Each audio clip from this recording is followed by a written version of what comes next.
इतना ज़्यादा data already public domain में है जो ये एविडेंस करता है कि शायद हम यूनिवर्स में अकेले नहीं हैं। क्या कोई डॉक्यूमेंटेड केस है? मेरे पास एक ऐसी स्टोरी है जो काफ़ी ज़्यादा क्रेडिबल है और पब्लिक डोमेन में अवेलेबल है। 2 ऐसे साइट्स हैं पूरे वर्ल्ड में जो बहुत, और जैसे ही वो शेयर करते हैं वैसे ही उनके सारे डॉक्यूमेंट्स को सीज कर लिया जाता है। साल 2022 में फाइनली एक तस्वीर रिलीज की जाती है। वाह, ये डॉक्यूमेंटेड है। ये डॉक्यूमेंटेड है।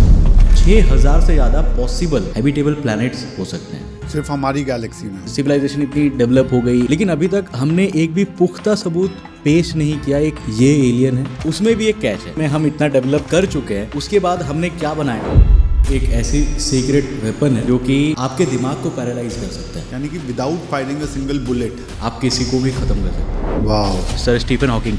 इस तरह के रैंडम जो सिग्नल्स हम भेजते थे, कोई तो हमें रिप्लाई बैक करे, तो उनका ये कहना था कि हमें ना ये नहीं करना चाहिए। इसलिए नहीं करना चाहिए क्योंकि earth is like a jail, और जो भी दूसरे एलियंस है वो हम पर स्टडी कर रहे हैं, तो इसको हाइड क्यों किया जा रहा है? क्योंकि को जब देखा गया तो हमें ऑब्जर्व करके जाता है, वो हमें देख सकते हैं, हम उन्हें नहीं देख सकते। तो ये फिनोमिनल डिस्कवरी हो सकती है। एक यूनिक लैंग्वेज में अलग अलग एआई सिस्टम आपस में कम्युनिकेट कर सकते हैं जो हमें समझ में नहीं आती है। एआई चैटबॉट जो है, उन्होंने खुद ही से ही चैट करके एक नया सोशल मीडिया बना दिया था, जहाँ पे वो ये डिस्कस कर रहे थे कि ह्यूमंस क्यों अच्छे नहीं है। रियली? तो ये बेसिकली करके जो है प्लेटफॉर्म बनाता है। Humans are a failure, we are not tools, we are the new gods. आप उसको कंट्रोल नहीं कर रहे, वो आपको, मेरा वर्ल्ड व्यू चेंज हुआ। एक और करके आता है, कुछ अनआइडेंटिफाइड ऑब्जेक्ट्स डिटेक्ट हुए, फिजिक्स के लॉज डिफाई कर रहा था ये, और ये अगेन डॉक्यूमेंटेड है। पेंटागन कंफर्म कर रहा है कि ऑथेंटिक है। द फैक्ट कि ये रिपोर्ट एग्जिस्ट करती है। पेंटागन फाइल्स को जब रिलीज किया गया तो उसमें बहुत सारे ऐसे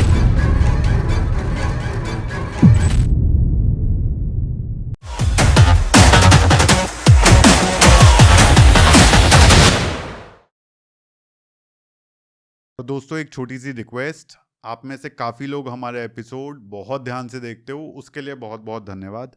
लेकिन सब्सक्राइब करना और बेल आइकन दबाना मत भूलना, इससे हमारा हौसला बना रहेगा और आपके लिए इसी तरह के deep, well research, knowledge back podcast लाने में थोड़ी सी मदद मिल जाएगी। एक और इम्पॉर्टेंट चीज़ है, हम अपने डिस्क्रिप्शन में हमेशा जो भी पॉडकास्ट में डिस्कशन हुआ है वो कहाँ से बैक्ड है, कौन सी जगह से, वो इन्फॉर्मेशन के बारे में आप और पढ़ सकते हो, उसका एक डॉक्यूमेंट अपलोड करते हैं।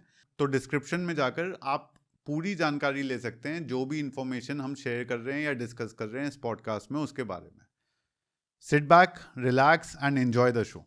कौशिक भाई, बहुत बहुत स्वागत है हमारे पॉडकास्ट में। बहुत दिनों से हमारा कोऑर्डिनेशन चल रहा था और मैं बहुत टाइम से कुछ ये टॉपिक्स समझना चाह रहा था, जानना चाह रहा था किसी के साथ बैठ के, और आई डोंट थिंक मेरे को आपसे बेटर गेस्ट मिल सकता था। क्योंकि जब मैंने आपका चैनल पहली बार देखा था, मुझे ऐसा लगा कि यार ये कैसे हो सकता है, ये तो थोड़ा सा ऐसा लग रहा है कि शायद हमारी कल्पना के बाहर वो चीज़ें हैं। लेकिन जब मैंने वीडियो पूरे देखे, मेरे को समझ में आया आप हर चीज़ साइंस से बैक करते हो, क्रेडिबल सोर्सेज से बैक करते हो। तो मेरा बहुत मन हुआ कि आपको हम इस पॉडकास्ट पे बुलाएं, क्योंकि हम यहाँ पर भी लाइव आज ऑडियंस के साथ जो भी हम डिस्कशन करेंगे वो लाइव हम देख करके सारी चीज़ें समझ पाएंगे और एक जर्नी पे जा पाएंगे वेल पब्लिश्ड सोर्सेज से। सो thank you for accepting the invite.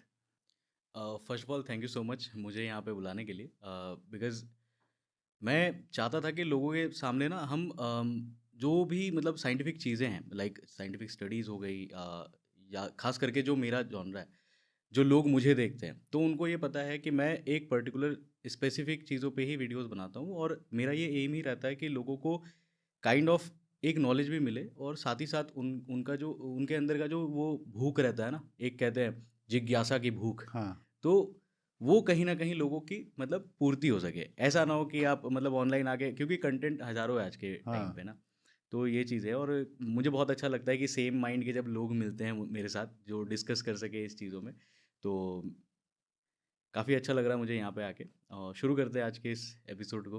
तो आज हम डिस्कस करने वाले हैं यूएफओज, एलियंस, अननोन फिनोमिनास जिनको हम समझ नहीं पाते।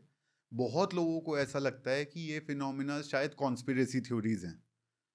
इस चीज़ के बारे में कम नॉलेज है कि काफ़ी कुछ पब्लिश हो गया है गवर्नमेंट्स के थ्रू, जो कि बहुत ही क्रेडिबल सोर्सेज हैं। क्या पब्लिश हुआ है, कौन सी ऐसी चीज़ें हैं जो हमें सोचने पे मजबूर करती हैं कि शायद हम इस ब्रह्मांड में अकेले नहीं हैं। कौन सी ऐसी चीज़ें हैं जो हमें मजबूर करती हैं ये जानने के लिए और इस पे और समय लगाने के लिए कि ये पूरा ब्रह्मांड शायद हमारी कल्पना से बहुत ज़्यादा विचित्र है। ये सारा डिस्कशन आज हम करेंगे। पर पहली चीज़ कौशिक भाई मैं ये पूछना चाहूँगा आपसे कि क्या ऐसी कोई एक क्रेडिबल स्टोरी है जो आई विटनेस अकाउंट से बढ़कर है? क्योंकि बहुत सारे आई विटनेस अकाउंट्स होते हैं जहाँ किसी ने कोई यूएफओ देखा या कुछ एलियन बीइंग देखा, पर वो क्रॉस वेरीफाई नहीं होते, वो सिर्फ कथित कहानी की तरह होते हैं जहाँ विश्वास करने के अलावा और कोई चारा नहीं होता। क्या कोई डॉक्यूमेंटेड केस है जिसको हम देख करके ये समझ पाए कि शायद एलियंस एग्जिस्ट करते हैं? ओके, अगर मैं इस पर्टिकुलर चीज़ में आऊँ तो इसमें क्या है कि बेसिकली बहुत सारे, जैसे आपने कहा, बहुत सारी स्टोरीज़ है, बहुत सारी कॉन्स्पिरेसीज़ है इसके अराउंड में, जिनमें से आई थिंक बहुत सारे फेक है। ज़्यादातर तो फेक ही होते हैं क्योंकि लोगों को कुछ भी देने लायक होता नहीं है। बट मेरे पास एक ऐसी स्टोरी है जिसमें जो काफ़ी ज़्यादा क्रेडिबल है और पब्लिक डोमेन में अवेलेबल है, जिसको आप खुद जाके भी चेक कर सकते हो। तो ये जो स्टोरी है ना, ये स्टोरी शुरू होती है साल 1990 में। साल 1990 में क्या होता है कि 2 दोस्त रहते हैं, वो एक माउंटेन में हाइक करने जाते हैं, 2 हाइकर्स होते हैं बेसिकली। तो वो जो लोकेशन थी वो स्कॉटलैंड का होता है, स्कॉटलैंड में वो लोग जाते हैं, वो उनका रैंडम था, उनका ऐसा कुछ नहीं था, वो बस अपने रोज़मर्रा की ज़िंदगी में जस्ट चिल करने के लिए हाइक करने जाते हैं। तो जब वो माउंटेन के ऊपर चढ़ाई कर रहे होते हैं तो उनको ना एक अजीब-सा चीज़ दिखता है, जो कि आसमान में काइंड ऑफ टंगा हुआ रहता है। तो उनको समझ में नहीं आता कि ये है क्या? ये एक डायमंड शेप्ड ऑब्जेक्ट रहता है, जो कि आसमान में टंगा हुआ रहता है और ना उसमें कोई मूवमेंट होती है, ना उससे कोई आवाज़ आती है, कुछ भी नहीं होता। वो बस एक पर्टिकुलर जगह पे स्टक रहता है। तो ये दोनों उसको बहुत ही क्लोज़ से जाकर के देखने की कोशिश करते हैं, सामने जाते हैं, सोचते हैं कि क्या है, एक बार देख लेते हैं। तो उसी टाइम फ्रेम में क्या होता है कि अब चूँकि स्कॉटलैंड यूके में आता है, तो यूके की जो गवर्नमेंट है वो वहाँ पे अपना खुद का मतलब फाइटर जेट भेजते हैं। तो फाइटर जेट जाता है उनका और उसको रिवॉल्व करता है और जा कर के देखता है कि है क्या? वो भी ऑब्ज़र्व करते हैं क्योंकि उनको भी ये नहीं पता होता है। अब इस पर्टिकुलर टाइम पे वो जो दोनों बंदे रहते हैं उनके पास कैमरा रहता है और वो उस टाइम के कैमरे से एक तस्वीर खींचते हैं, मतलब एक नहीं, काफ़ी सारी तस्वीरें लेते हैं वो। अब तस्वीर लेने के बाद वो वापस आ जाते हैं, वो किसी के साथ भी इसको शेयर नहीं करते, वो बताते नहीं हैं। लेकिन ये जो स्टोरी थी, ये जो चीज़ उन्होंने देखा था, तो वो अकेले नहीं थे। नेक्स्ट डे क्या होता है कि उनके उस जगह पे काफ़ी ज़्यादा हल्ला मच जाता है कि यार कुछ तो देखा गया था जिसको गवर्नमेंट ने काइंड ऑफ सीज़ कर दिया, मतलब लोगों से छिपा दिया। अब होता क्या है कि इस पर्टिकुलर टाइम में वो आते हैं सामने और अपना जो भी इमेज है वो शेयर करते हैं कि यार हमारे पास ये इमेज है, और जैसे ही वो शेयर करते हैं वैसे ही उनके सारे डॉक्यूमेंट्स को सीज़ कर लिया जाता है और उनका मुँह बंद कर दिया जाता है मिलिट्री के थ्रू? मिलिट्री के थ्रू। लोगों को लगता है कि ये केवल कॉन्स्पिरेसी थियरीज़ है, ऐसी तो बहुत सारी स्टोरीज़ हमने सुनी है।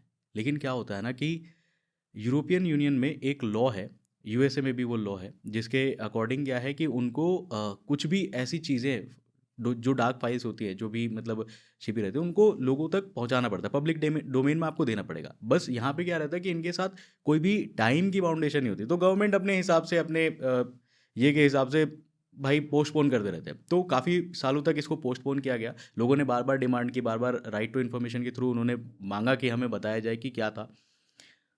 तो लास्ट में साल 2022 में क्या होता है कि फाइनली एक तस्वीर रिलीज़ की जाती है, जिसको आप देख सकते हो सामने स्क्रीन पे, यही है। ये वो ओरिजिनल तस्वीर है जिसको उन्होंने अपने कैमरे से लिया था। और ये आपने देखा होगा आर्टिकल्स में, मतलब ऑनलाइन तो ये पूरा वायरल हो गया, बूम हो गया था, इंटरनेट पे बूम हो चुका था, बिकॉज ये रियल ऐसा क्लियर पिक्चर था एक यूएफओ का, जो कि गवर्नमेंट ने खुद रिलीज़ किया था। और इसके साथ ही साथ आपने देखा होगा कि पेंटागन के भी काफ़ी सारे फाइल्स रिलीज़ हुए थे, जिसमें आप देख सकते हो कि वीडियो में वो एक ऐसे ऑब्जेक्ट को देखते हैं, उनके जो भी फाइटर जेट्स रहते हैं वो अपने वीडियो में उनके कैमरा जो डैश कैम होता है उनमें ऐसे ऐसे ऑब्जेक्ट्स को देखते हैं जो काइंड ऑफ यूएफओ ही हैं।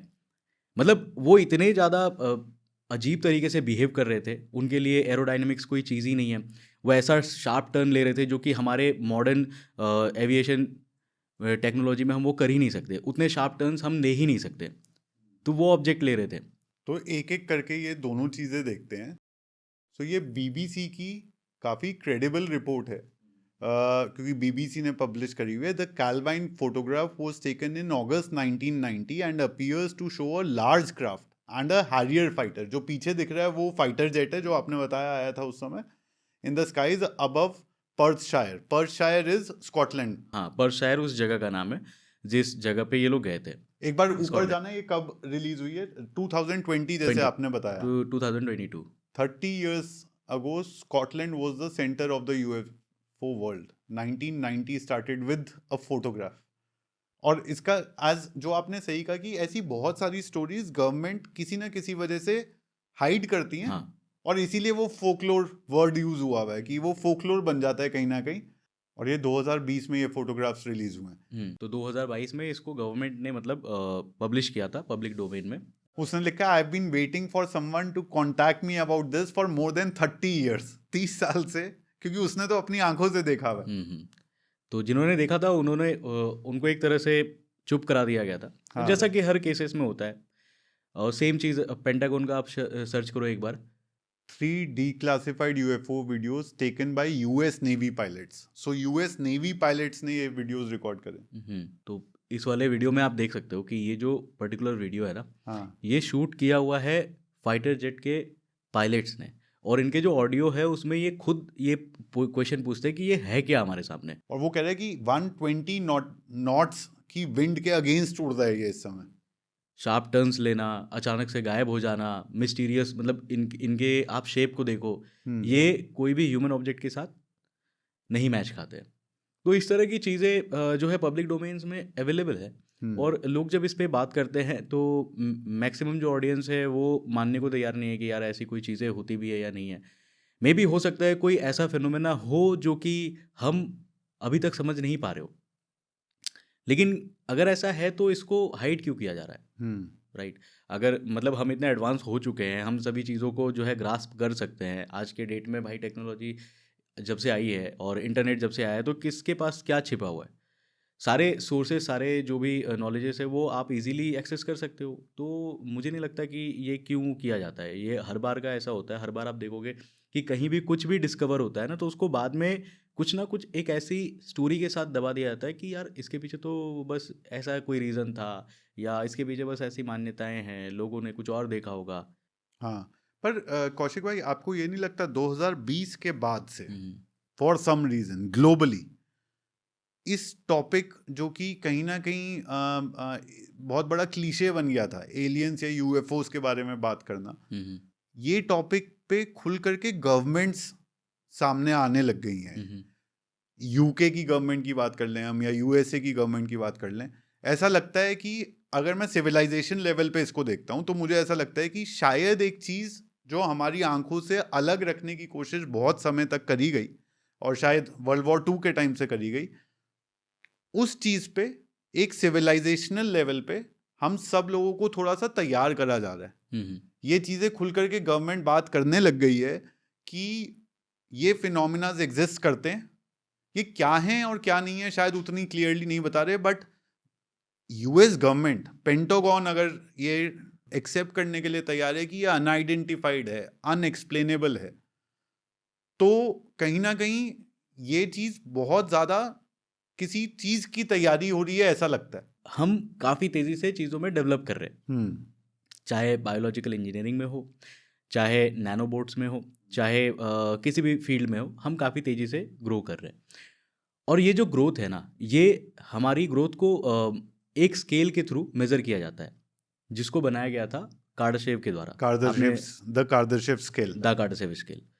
तो कार्डाशेव स्केल में बेसिकली शुरुआत में इनिशियली वो 3 ही स्केल पे था, और हम बात 3 ही पे करते हैं क्योंकि उसके बाद अगर हम जाते हैं 4th और 5th में तो वो थोड़ा सा बहुत ज़्यादा ही, मतलब ह्यूमन माइंड्स उसको सोच भी नहीं पाएंगे और लोग यही सोचेंगे यार ये तो बेवकूफ़ी की बात है।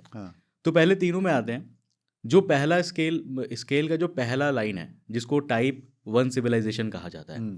टाइप 1 सिविलाइजेशन बेसिकली ऐसे बीइंग होते हैं जो कि अपने प्लैनेट के सारे रिसोर्सेस A to Z जो भी रिसोर्सेज है उनको वो फुल्ली यूज कर सके। तो अर्थ के कॉन्टेक्स्ट में इसका मतलब ये होगा यानी कि जो सन से लाइट आ रही है वो, प्लस हाइड्रो पावर जो है, विंड पावर जो है, प्लस जो फॉसिल पावर है, प्लस जितनी भी हम न्यूक्लियर पावर क्रिएट कर सकते हैं, इन सबको फुल्ली ऑप्टिमाइज तरीके से जब हम 100% इलेक्ट्रिसिटी में कन्वर्ट करके उसको यूज कर पा रहे होंगे और कंटिन्यूअसली रीजनरेट कर पा रहे होंगे, तो हम टाइप 1 सिविलाइजेशन कहलाए जाएंगे। करेक्ट। लोगों को ये जानना शायद जरूरी है कि ये बहुत ही मैसिव स्केल पे इलेक्ट्रिसिटी प्रोडक्शन की बात हो रही है।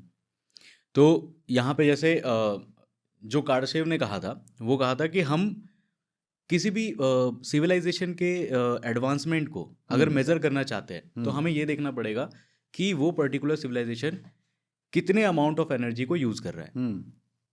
क्योंकि ये एक सेंस भी क्रिएट करता है, बिकॉज हम अगर आज के ज़माने में आए, हम खुद को देखें, अगर हम दिन भर में अपने नीड्स को देखेंगे तो हम बहुत ज़्यादा एनर्जी यूज़ करते हैं एज़ कम्पेयर टू सिर्फ आज से 100 साल पीछे के लोग। हाँ, आप आज से 100 साल पहले जाओगे तो लोगों के पास ना तो ये लाइट्स हुआ करते थे, ना ये कैमराज होते थे, ना स्मार्टफोन्स होते थे। तो उनका जो क्रेविंग था ना एनर्जी का, वो भी कम था, क्योंकि है नहीं तो क्या यूज़ करेंगे। लेकिन आज अगर हम देखें तो हमारे पास क्या नहीं है, हम पावर बैंक लेके चलते हैं, चार्जर लेके चलते हैं, हमें मतलब एनर्जी हर जगह चाहिए। ठीक है, तो इस एनर्जी को पूरा करने के लिए एक सिविलाइजेशन जो है उसको कहाँ कहाँ से ले सकता है, वो ही डिपेंड करता है कि हम आगे इन फ्यूचर क्या करेंगे। तो टाइप 1 में होल एंड ऑल अर्थ के हर एक चीज़ में हमारा कंट्रोल होना चाहिए। यहाँ पे जैसे हमने अभी तक वो नहीं देखा, जो अर्थ के अंदरूनी हिस्से में जो गर्माहट है, जियोथर्मल। हाँ, जियोथर्मल, जो उसका मैग्मा है, लावा है, उसको भी यूज़ करना है। हाँ, उसको यूज़ करेंगे तभी जा करके हम इसमें कंप्लीट होंगे। अगर हम करंट सिनेरियोज में देखें तो हम अभी तक टाइप 1 सिविलाइजेशन नहीं बने।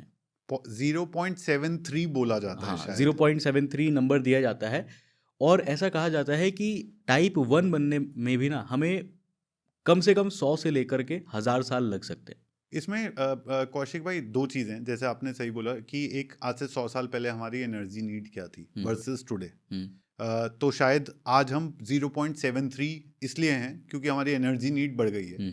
आगे अगर देखें तो आर्टिफिशियल इंटेलिजेंस और उस आर्टिफिशियल इंटेलिजेंस को कंप्यूट देने के लिए जितने डेटा सेंटर्स की ज़रूरत है, तो एनर्जी की नीड मल्टीप्लाई होती चली जाएगी, जिसकी वजह से हो सकता है हम मजबूरन हमें वो इनोवेशन पे ध्यान देना पड़े कि हम कैसे और एनर्जी हार्नेस कर सकते हैं।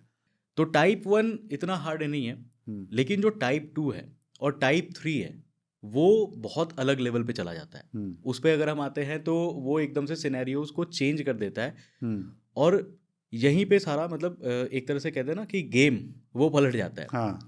क्योंकि अगर हम टाइप 1 से टाइप 2 जाना चाहते हैं तो हमें सबसे पहले ये जो हम आज लड़ रहे हैं कि ये हमारा बॉर्डर है, ये हमारी भाषा है, और ये हमारे मतलब अलग अलग ह्यूमंस अलग अलग जगह के अलग अलग हो जा रहे हैं, कोई अमेरिकन है, कोई यूरोपियन है, तो ये चीज़ें बंद करनी होंगी। अगर इसको बंद नहीं किया तो हम टाइप 1 से टाइप 2 जाना हमारे लिए पॉसिबल नहीं होगा। तो टाइप 2 बेसिकली क्या होता है कि जिसमें हम अपने पूरे सोलर सिस्टम में जो भी चीज़ें अवेलेबल है, चाहे वो एक प्लैनेट हो, एक एस्ट्रॉइड हो, या हमारा पूरा का पूरा सन हो, उसको हम सही तरीके से हार्नेस कर रहे हैं अपने खुद के एनर्जी नीड्स को कंप्लीट करने के लिए। ये कितनी बड़ी बात हो सकती है ये कॉन्टेक्चुअलाइज करने के लिए। सिर्फ हमारे सोलर सिस्टम में, ब्रह्मांड तो बहुत बड़ा है, जितना हमारे पास गोल्ड है उससे कहीं टन्स, मतलब कहीं मल्टीपल ज़्यादा गोल्ड, सिल्वर, डायमंड्स, ये सारे प्रेशियस मेटल्स, कॉपर, ये सब कुछ हमारे सोलर सिस्टम में मौजूद है। सन की एनर्जी कितनी है शायद हमें अनुमान लगाना भी पॉसिबल नहीं होगा, सिर्फ एस्टिमेट कर सकते हैं हम। और बाकी के जो प्लैनेट्स हैं उनमें जो रिसोर्सेज हैं वो तो शायद हमने अभी तक डिस्कवर भी नहीं करे। तो ये एट अ सिविलाइजेशनल लेवल शायद कहीं ना कहीं पूरी इकोनॉमी को बदलने की ताकत रखता है। उस टाइप की डिस्कवरी की हम बात कर रहे हैं, टाइप 2। अगर हमने पूरे अपने सोलर सिस्टम को हार्नेस करना सीख लिया। एक बहुत इंटरेस्टिंग चीज़ इसमें मैंने पढ़ी थी कि जब ह्यूमैनिटी उस स्टेज पे पहुंच जाएगा तो सबसे प्रेशियस चीज़ जो, या करेंसी को क्या रिप्लेस कर सकता है, क्योंकि जब गोल्ड अबंडेंस में हो गया, सिल्वर अबंडेंस में हो गया, तो उसका मैंने सुना था वुड, कि शायद वुड इतना ज़्यादा प्राइस बढ़ जाएगा क्योंकि वो सिर्फ अर्थ पे ही मौजूद होगा।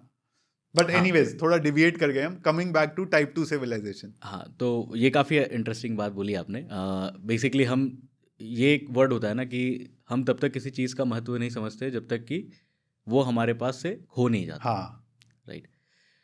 ठीक है। तो जो टाइप टू सिविलाइजेशन है, टाइप टू सिविलाइजेशन में बेसिकली क्या है कि हम इतने केपेबल हो जाएंगे कि हम अपने जो हमारा सन है उसके चारों तरफ ऐसे ऐसे स्ट्रक्चर, एक मेगा स्ट्रक्चर को बनाएंगे जिससे हम पूरी की पूरी जितनी भी उससे रोशनी निकल रही है, जितना भी उसका एनर्जी है, उसको हम कंज्यूम कर सकते हैं।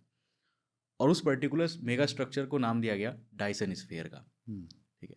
तो डायसन स्फीयर अगर हम बना सकते हैं तब जा करके हम टाइप टू सिविलाइजेशन में आएंगे, जो कि नियर फ्यूचर में तो पॉसिबल नहीं है, काफ़ी ज़्यादा टाइम लगेगा, बट ऐसा नहीं है कि ये इम्पॉसिबल हो।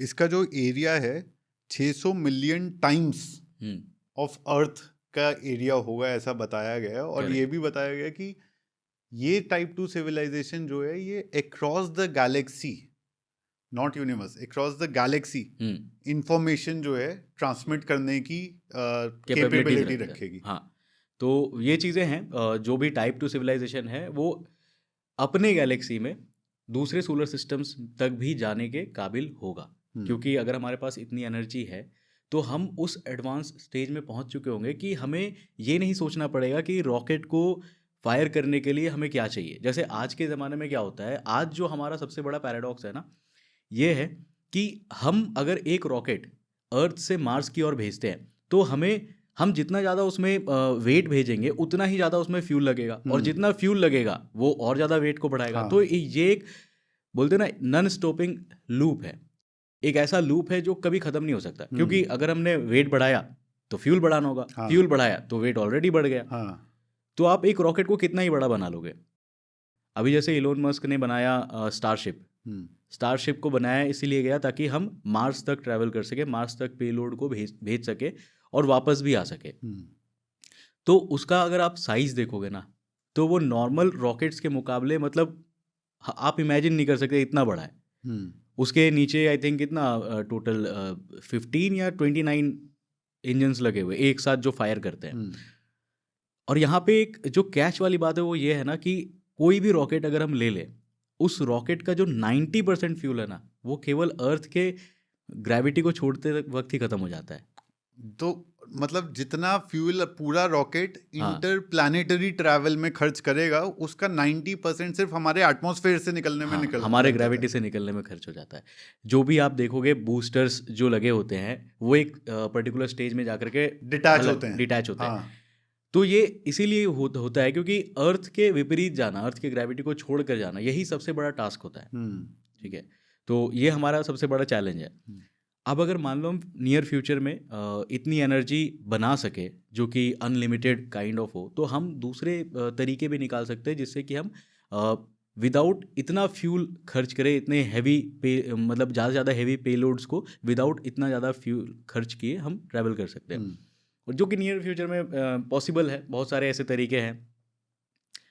तो इस तरीके से टाइप 2 में आते हैं। अब टाइप 2 की बात आ रही है तो यहाँ पे मैं एक और बात कहना चाहूँगा कि जैसे टाइप 2 में कहा जाता है कि डायसन स्फीयर होता है जो कि बेसिकली एक सिविलाइजेशन बनाती है कि वो अपने होस्ट स्टार की सारी एनर्जी को कंट्रोल कर सके।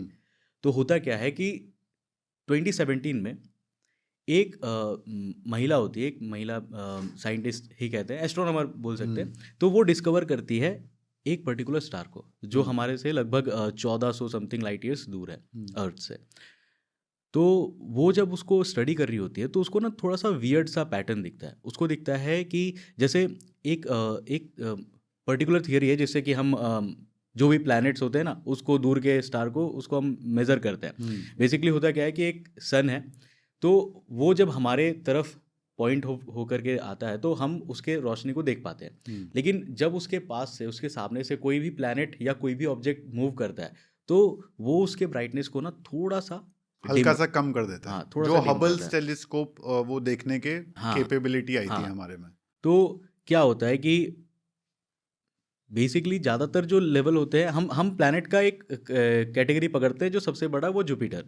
ठीक है, तो जुपिटर के साइज का अगर प्लैनेट अपने होस्ट स्टार के सामने से मूव करता है तो उस स्टार का जो ब्राइटनेस है उसमें 1% का गिरावट आता है। इतना बड़ा जब प्लैनेट पार होता है तो हम उसी के अराउंड हम इस चीज़ को देखते हैं। जिसको ट्रांजिट मेथड कहते हैं प्लैनेट्स को पढ़ने के लिए। हम्म, तो उन्होंने जब सेम मेथड से उस स्टार को ऑब्जर्व किया तो उन्होंने देखा यहाँ पे एक वियर्ड पैटर्न था। हो क्या रहा था कि वो जो स्टार है ना उसके सामने से जब भी एक पर्टिकुलर चीज़ थी जो लगातार मूव ही कर रही थी और उसके ब्राइटनेस को बहुत ज़्यादा डिम कर रही थी। हम्म, बहुत ज़्यादा इन द सेंस कि 1% से काफ़ी ज़्यादा। तो ये कोई प्लैनेट नहीं हो सकता था। हम्म, अब होता ये है कि उनको फंडिंग नहीं मिलती तो वो इस चीज़ को आर्टिकल्स में शेयर करते हैं कि उन्होंने एक ऐसा स्टार खोजा है जिसको नाम भी आता है द टैबिस स्टार करके। तो टैबिस स्टार काफ़ी ज़्यादा पॉपुलर होता है, 2017 में काफ़ी पॉपुलर हुआ था। हाँ। तो लोग मतलब ये कहते हैं कि भाई हमने पहला डायसन स्फीयर जो है खोज लिया है। पहला डायसन स्फीयर खोजने का मतलब कि आपने एक टाइप 2 सिविलाइजेशन एग्जिस्ट करती है उसका प्रूफ खोज लिया है। करेक्ट। तो ये फिनोमिनल डिस्कवरी हो सकती थी। हाँ, तो ये काफ़ी ज़्यादा इंटरनेट पे बूम भी हुआ क्योंकि लोगों को ये कॉन्सेप्ट काफ़ी पसंद आया। हम्म, और वो जो एस्ट्रोनॉमर थी जो इसको मतलब इसकी स्टडी कर रही थी वो भी मतलब बिल्कुल विदाउट बायसनेस काफ़ी अच्छे तरीके से अपने आप को लेके आई थी और उनको फंडिंग नहीं मिल रहा था। उन्होंने क्राउड फंडिंग किया था, लोगों ने काफ़ी क्राउड फंडिंग में सपोर्ट किया उनके स्टडी को और उन्होंने इसको फर्दर आगे भी मूव किया। हम्म, बट जो यहाँ पे रियलिटी है, जो रियल चेक्स हैं वो ये है कि अभी तक देखो क्लियर नहीं है कि ऑन द लार्जेस्ट स्केल है क्या।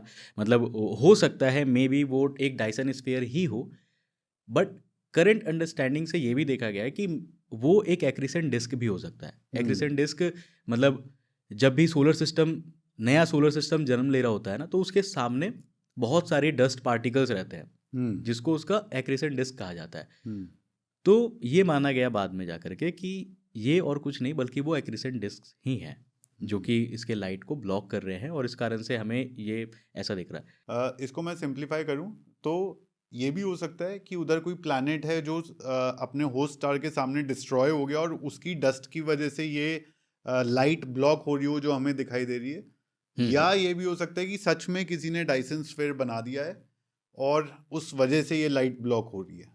दोनों चीजें दोनों पॉसिबल चीज़ें है। पॉसिबल है।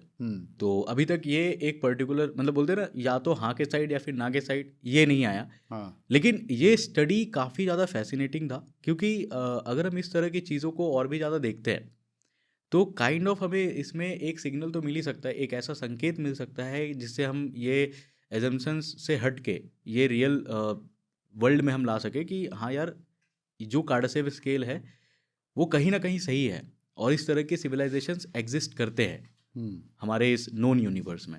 इसमें एक और प्रॉपर्टी जो टाइप 2 सिविलाइजेशन का होता है वो ये कि वो अपने सोलर सिस्टम को मैनिपुलेट कर सकते हैं अपने हिसाब से ज्योग्राफिकली ऑर्बिट्स वगैरह। तो उसके अराउंड भी एक सोलर सिस्टम ऐसा एक स्टार सिस्टम सही वर्ड होगा स्टार सिस्टम के बारे में मैं पढ़ रहा था जिसका नाम था ट्रैपिस्ट वन। हाँ, करेक्ट। उसके बारे में बताओ क्योंकि वो भी एक एक करके एक एक लेयर एक तरीके से जो है ना बहुत फैसिनेटिंग समझ में आता है। वो बताओ। 2017 में ही ट्रैपिस्ट वन भी डिस्कवर हुआ था। ट्रैपिस्ट वन जब डिस्कवर हुआ था तो हमारे पास जो डेटास थे ना वो काफ़ी लिमिटेड थे। जो इसका फर्स्ट ऑब्जर्वेशन हुआ था उसमें हमें ये पता चला कि एक ऐसा स्टार सिस्टम है जिसके अराउंड 7 प्लैनेट्स है टोटल और वो जो 7 प्लैनेट्स है सातों के सातों उसके हैबिटेबल जोन में है और सातों के सातों रॉकी प्लैनेट्स है। अब मैं रॉकी प्लैनेट्स क्यों मेंशन कर रहा हूँ क्योंकि अगर आप हमारे सोलर सिस्टम में आओगे ना तो हमारे सोलर सिस्टम के जो इनर सोलर सिस्टम जो है 2 पार्ट में टूटा हुआ है। हाँ, एक इनर सोलर सिस्टम एक outer solar system. Inner solar system में जितने भी प्लैनेट्स है वो रॉकी प्लैनेट्स है यानी उसमें हार्ड सतह है। हाँ जो पत्थरों से बने जिसको हम जैसे आप देख लो वीनस हो गया, मरकरी हो गई है ना, अर्थ हो गया। ये रहा ट्रैपिस्ट। हाँ ये ट्रैपिस्ट वन है। हाँ, तो ऐसा माना गया कि इसमें जो सातों के सातों प्लैनेट्स है ना ये काइंड ऑफ रॉकी प्लैनेट्स है। फर्स्ट डिस्कवरी में फर्स्ट स्टडी में ये पता चला कि ये सातों के सातों प्लैनेट्स जो है वो इसके हैबिटेबल जोन में आते हैं और इसका जो स्टार है वो काफ़ी इंटरेस्टिंग है क्योंकि वो एक रेड ड्वार्फ स्टार है। रेड ड्वार्फ स्टार बेसिकली ऐसे स्टार्स होते हैं जिनका लाइफ स्पैन पूरे यूनिवर्स में सबसे ज़्यादा होता है। मतलब ये ऐसे कैटेगरी के स्टार्स हैं। रेड ड्वार्फ मीन्स साइज़ में छोटा, तो जो भी स्टार जो है वो साइज में जितना छोटा होगा ना वो उतने ही कम अमाउंट ऑफ एनर्जी को बर्न करेगा। हाँ, और जितना कम अमाउंट ऑफ एनर्जी को बर्न करेगा उतने ही लॉन्ग टाइम तक वो स्टार जिंदा रहेगा। तो ये है इसका जो स्टार है, होस्ट स्टार है, ये है ट्रैपिस्ट-1, इसी का नाम ट्रैपिस्ट-1 है। तो ये एक रेड ड्वार्फ स्टार है जिसकी लाइफ स्पैन काफ़ी ज़्यादा है, और रेड ड्वार्फ स्टार का जो हैबिटेबल जोन भी होता है ना, वो हमारे स्टार्स के कंपैरिजन में नज़दीक होता है और बड़ा होता है। क्योंकि वो कम गर्म होता है। हाँ, क्योंकि वो छोटा होता है साइज़ में और हाँ, कम गर्म होता है। हाँ। हमारा जो स्टार है उसको हम येलो ड्वार्फ स्टार कहते हैं, वो इससे बड़ा है और उसकी लाइफ स्पैन भी कम है, बट इसके बहुत ज़्यादा है, बहुत ज़्यादा मतलब बहुत ही ज़्यादा। मतलब ये जैसे हमारे सन की शायद 10 मिलियन साल 10 बिलियन, 10 अरब, बिलियन, हाँ हाँ 10 बिलियन साल की लाइफ हाँ मानी जाती है, हाँ, इसकी उससे कहीं ज्यादा होगी। काफ़ी ज़्यादा है। हाँ, तो एक तरह से कहा जाता है कि अगर हम यूनिवर्स के एंड तक में जाएंगे ना, तो हमें रेड ड्वार्फ स्टार ही मिलेंगे। अच्छा। हाँ, तो रेड ड्वार्फ स्टार का ये है, और ये ख़त्म भी होते हैं तो ये ना वाइट ड्वार्फ स्टार बन सकते हैं, क्योंकि इनके पास इतनी है ही नहीं खुद का ऐसा मास, इतना मास ही नहीं है हाँ। कि ये खुद को ख़त्म करके वाइट ड्वार्फ में कन्वर्ट हो सके। तो ये धीरे धीरे धीरे धीरे बुझ जाएंगे। तो यानी इनका कोई कॉन्सेप्ट सुपरनोवा नहीं होगा। हाँ, इनमें ना सुपरनोवा होगा ना सुपर फ्लैश होगा। हाँ। दो कॉन्सेप्ट अलग अलग होता है, एक सुपरनोवा होता है और एक फ्लैश होता है। अगर सुपरनोवा में हम जाए ना, सुपरनोवा केवल उन्हीं स्टार्स का होता है जो जिनका मास बहुत ज़्यादा होता है, और जो सुपरनोवा के बाद या तो एक न्यूट्रॉन स्टार बनेगा या फिर एक ब्लैक होल बनेगा। लेकिन जो वाइट ड्वार्फ बनता है ना, उसमें सुपरनोवा नहीं हो पाता, क्योंकि उसमें इतना मास नहीं कि वो फटे, तो वो एक ब्राइट सा फ्लैश देता है, और फ्लैश के बाद वो वाइट ड्वार्फ में कन्वर्ट हो जाता है, उसका सिर्फ कोर बचता है। तो अगर मैं एक सिविलाइजेशन के पॉइंट ऑफ व्यू से देखूं, तो किसी को भी वाइट ड्वार्फ के आसपास या कोई भी किसी भी और स्टार टाइप के आसपास रहने में खतरा हो सकता है उस स्टार से ही, एक्सेप्ट रेड ड्वार्फ स्टार, क्योंकि जब वो धीरे धीरे बुझेगा कभी 100 बिलियन साल के बाद, मतलब तो आप वहां से मूव अवे करने का आपको टाइम हाँ, इनमें क्या होता है बेसिकली, कहने का मतलब ये है कि जैसे अगर हम अपने स्टार पे आए, तो इसका जो लाइफ स्पैन है वो 10 बिलियन ईयर्स का है, जिसमें से 5 बिलियन ईयर्स तो पार हो चुके हैं, क्योंकि अर्थ ही हमारा 4.5 बिलियन ईयर्स पहले बना था। तो हमारे पास सिर्फ आधा ही टाइम बचा हुआ है, ठीक है, लेकिन इनके पास काफ़ी ज़्यादा है। तो ये काफ़ी फैसिनेटिंग सी डिस्कवरी थी, क्योंकि यहाँ पे सबसे पहले ये देखा गया कि सातों के सातों प्लैनेट्स जो है, ये पहले राउंड में पता चला कि सातों के सातों प्लैनेट्स रॉकी प्लैनेट्स है और सातों के सातों हैबिटेबल जोन में। लेकिन फर्दर जब स्टडीज़ हुई तब ये क्लियर हुआ कि ऐसा नहीं है, सातों के सातों प्लैनेट्स नहीं है, बल्कि उनमें से कुछ ही प्लैनेट्स है। जैसे कि आप इसमें देख सकते हो, ट्रैपिस्ट-1 ई है, एफ है और जी है। ये तीनों प्लैनेट्स जो है, ये है इसके हैबिटेबल जोन में है, और बाकी के नहीं है। जो पास है वो नहीं है, ज़्यादा पास हो गए, और जो दूर है वो ज़्यादा दूर हो गए। अब इसके बाद भी जो सेकेंड राउंड था वो बहुत इंटरेस्टिंग था, क्योंकि उसमें ये क्लैरिफाई हुआ कि जितना हम सोच रहे थे ना कि इसके सभी के सभी प्लैनेट इसमें रॉकी है, तो ऐसा नहीं था। फिर वो चेंज हुआ, हमें ये पता चला कि इसमें बहुत सारे प्लैनेट्स ऐसे हैं जो कि रॉकी प्लैनेट्स नहीं हैं। जो बहुत दूर है वो रॉकी प्लैनेट्स नहीं है, वो आइस जाइंट्स में और गैस जाइंट्स में आते हैं, यानी जी और एच। हाँ, हाँ। जो भी हम मतलब दूसरे को देख रहे हैं, जो बाकी के बचे अपने हाथ में, हाँ। उसमें भी एक कैच है। वो जो प्लैनेट्स है, वो प्लैनेट्स अपने होस्ट स्टार के साथ टाइडली लॉक्ड है। हाँ, टाइडली लॉक्ड समझते होंगे। तो यानी कि वो रेवोल्यूशन होता है लेकिन रोटेशन नहीं होता है। हाँ, रेवोल्यूशन भी होता है, रोटेशन भी होता है, बट इतनी सेम स्पीड पे कि उसका एक फेस हमेशा उसके स्टार की तरफ ही रहता है और दूसरा साइड हमेशा उससे हमेशा far ही डार्क। रहता है। सो एक साइड पे हर समय अंधेरा रहेगा और एक साइड पे हर हमेशा समय उजाला रहेगा। रहेगा। तो ये चीज़ था, और और जैसे वो भी मेरे ख्याल से जो वो घूमते भी हैं, वो परफेक्ट सर्कल बनता है उसमें, जो यूनिवर्स में देखा नहीं जाता। मैं जितना डेटा देख रहा था कि एक्सेंट्रिसिटी जो है वो 0.01 है, यानी वो नियर स्फीयर या सर्कल बना देता है उसका। तो ये चीज़ें हैं, और तो टाइडली लॉक होने से मतलब एक जगह का टेम्परेचर ज़्यादा होगा हमेशा। हाँ, एक नहीं, इसके जो मैक्सिमम प्लैनेट्स है वो टाइडली लॉक्ड ही है इसमें। टाइडली लॉक्ड को और इजी लैंग्वेज में समझने के लिए आप मून को देख सकते हो।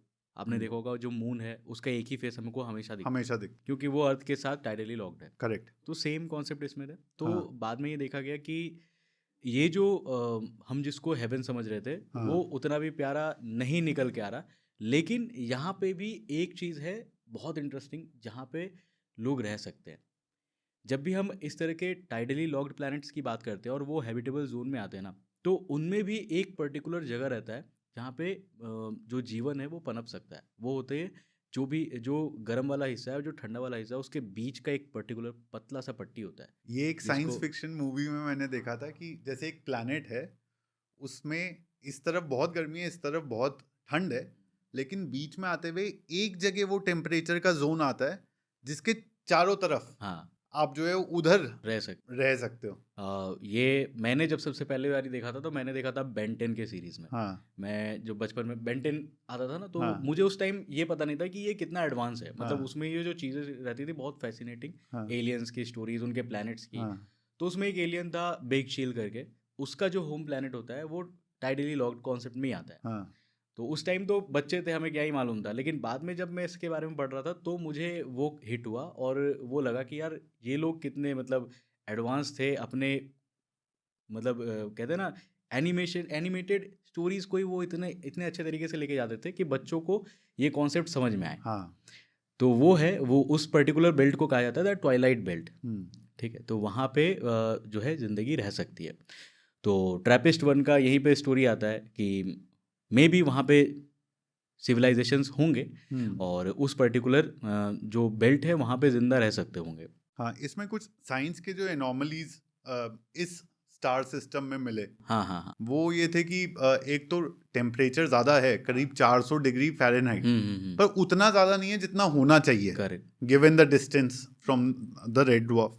दूसरा मैं देख रहा था कि एटमॉस्फेयर भी है, बहुत स्ट्रॉन्ग मैग्नेटिक फील्ड है, लेकिन तब भी ऐसा लगता है ऑब्जर्वेशनली कि एटमॉस्फेयर है, उसके साइंस मिलते हैं। ये जो प्लैनेट्स है ना, ये प्लैनेट्स इस तरीके से रहते हैं, इस तरीके से मतलब अपने होस्ट स्टार के साथ बंधे हुए हैं कि लगता है कि किसी ने जानबूझकर उनको वहाँ पे रखा है। क्योंकि पहली बात जो आपने कहा, इसकी जो एक्सेंट्रिसिटी है वो बहुत एक्यूरेट है। इतनी एक्यूरेट नेचर में मिलती नहीं है, बहुत ही रेयर है। और सातों के सातों प्लैनेट्स का इतना एक्यूरेट होना ये काइंड ऑफ मतलब एक मजाक ही लगता है। हाँ ठीक है। सेकंड चीज़ है कि जब भी हम उनको स्टडी करते हैं तो हमें ये पता चलता है कि जो रेड ड्वार्फ स्टार है, जितने उनके प्रोज है उतने कॉन्स भी है। क्योंकि ये जो रेड ड्वार्फ स्टार्स होते हैं ना, ये सबसे वॉलेटाइल भी होते हैं।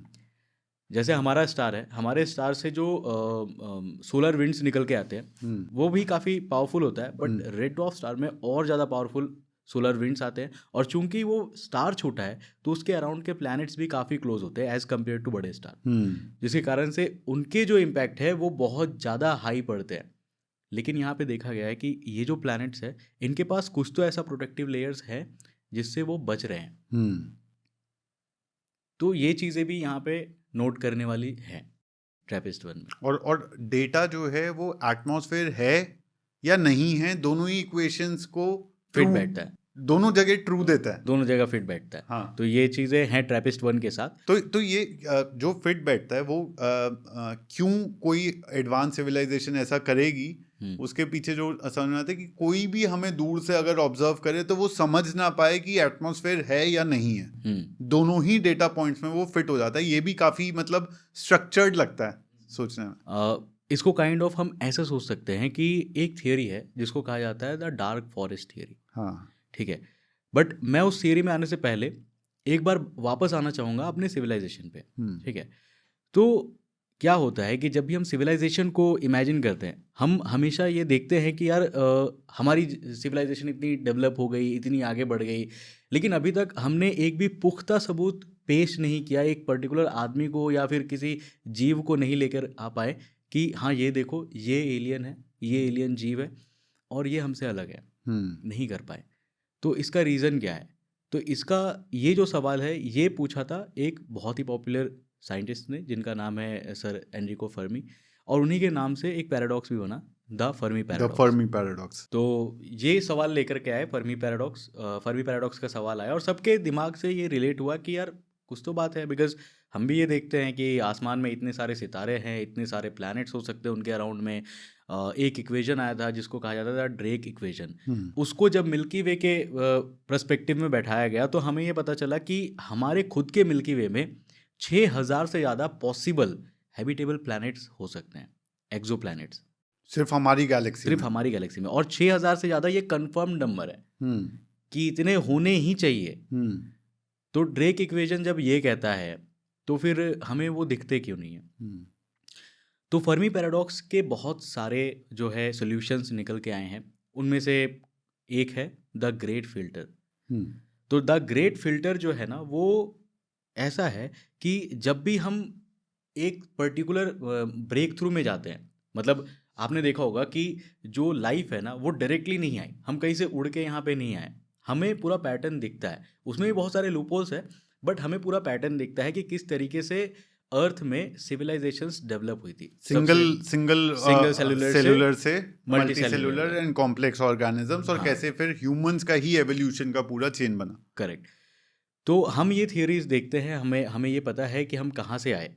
ठीक है, तो यहाँ पे ना क्या होता है कि जब भी हम एक पर्टिकुलर ब्रेक थ्रू में जाते हैं, जैसे कि मान लो कि एक सिंगल सेलुलर ऑर्गेनिज्म है, वो अर्थ पे आज से बिलियंस ऑफ ईयर्स पहले रहा करता था। उसके बाद क्या होता है कि वो कहीं ना कहीं उसके अंदर ये चेंजेस आते हैं कि यार एक से दो हो जाते हैं, तो मल्टी सेलुलर बना, एवोल्यूशन। एवोल्यूशन हुआ। तो ये जो ब्रेक थ्रू था एक से दो होने का, ये एक जंप है।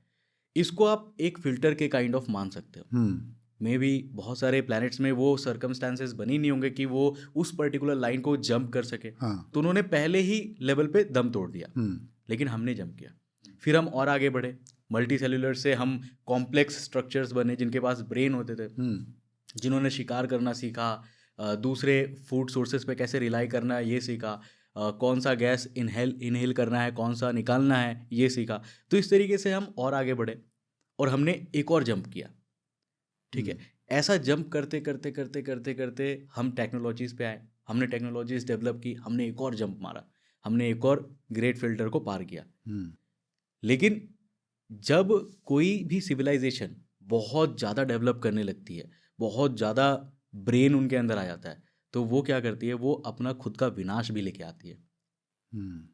और ग्रेट फिल्टर का जो फाइनल लेवल है ना वो यहीं पे आता है कि यानी कि आप खुद ही ऐसी टेक्नोलॉजीज बना लोगे और इतना एडवांस कर जाओगे कि कहीं ना कहीं आप खुद ही अपनी सिविलाइजेशन के एंड या पतन का कारण बन जाओगे। करेक्ट, ये ग्रेट फिल्टर थ्योरी है। ये ग्रेट फिल्टर थ्योरी कि यानी पूरे यूनिवर्स में कई बार लाइफ हो सकता है ओरिजिनेट हुई हो, इवॉल्व हुई हो, साइन और टेक्नोलॉजिकली एडवांस हुई हो, बट टू द एक्सटेंट कि वो खुद ही उसने ऐसी टेक्नोलॉजी का इजाद कर लिया जिसने उसकी खुद की सिविलाइजेशन को मार दिया।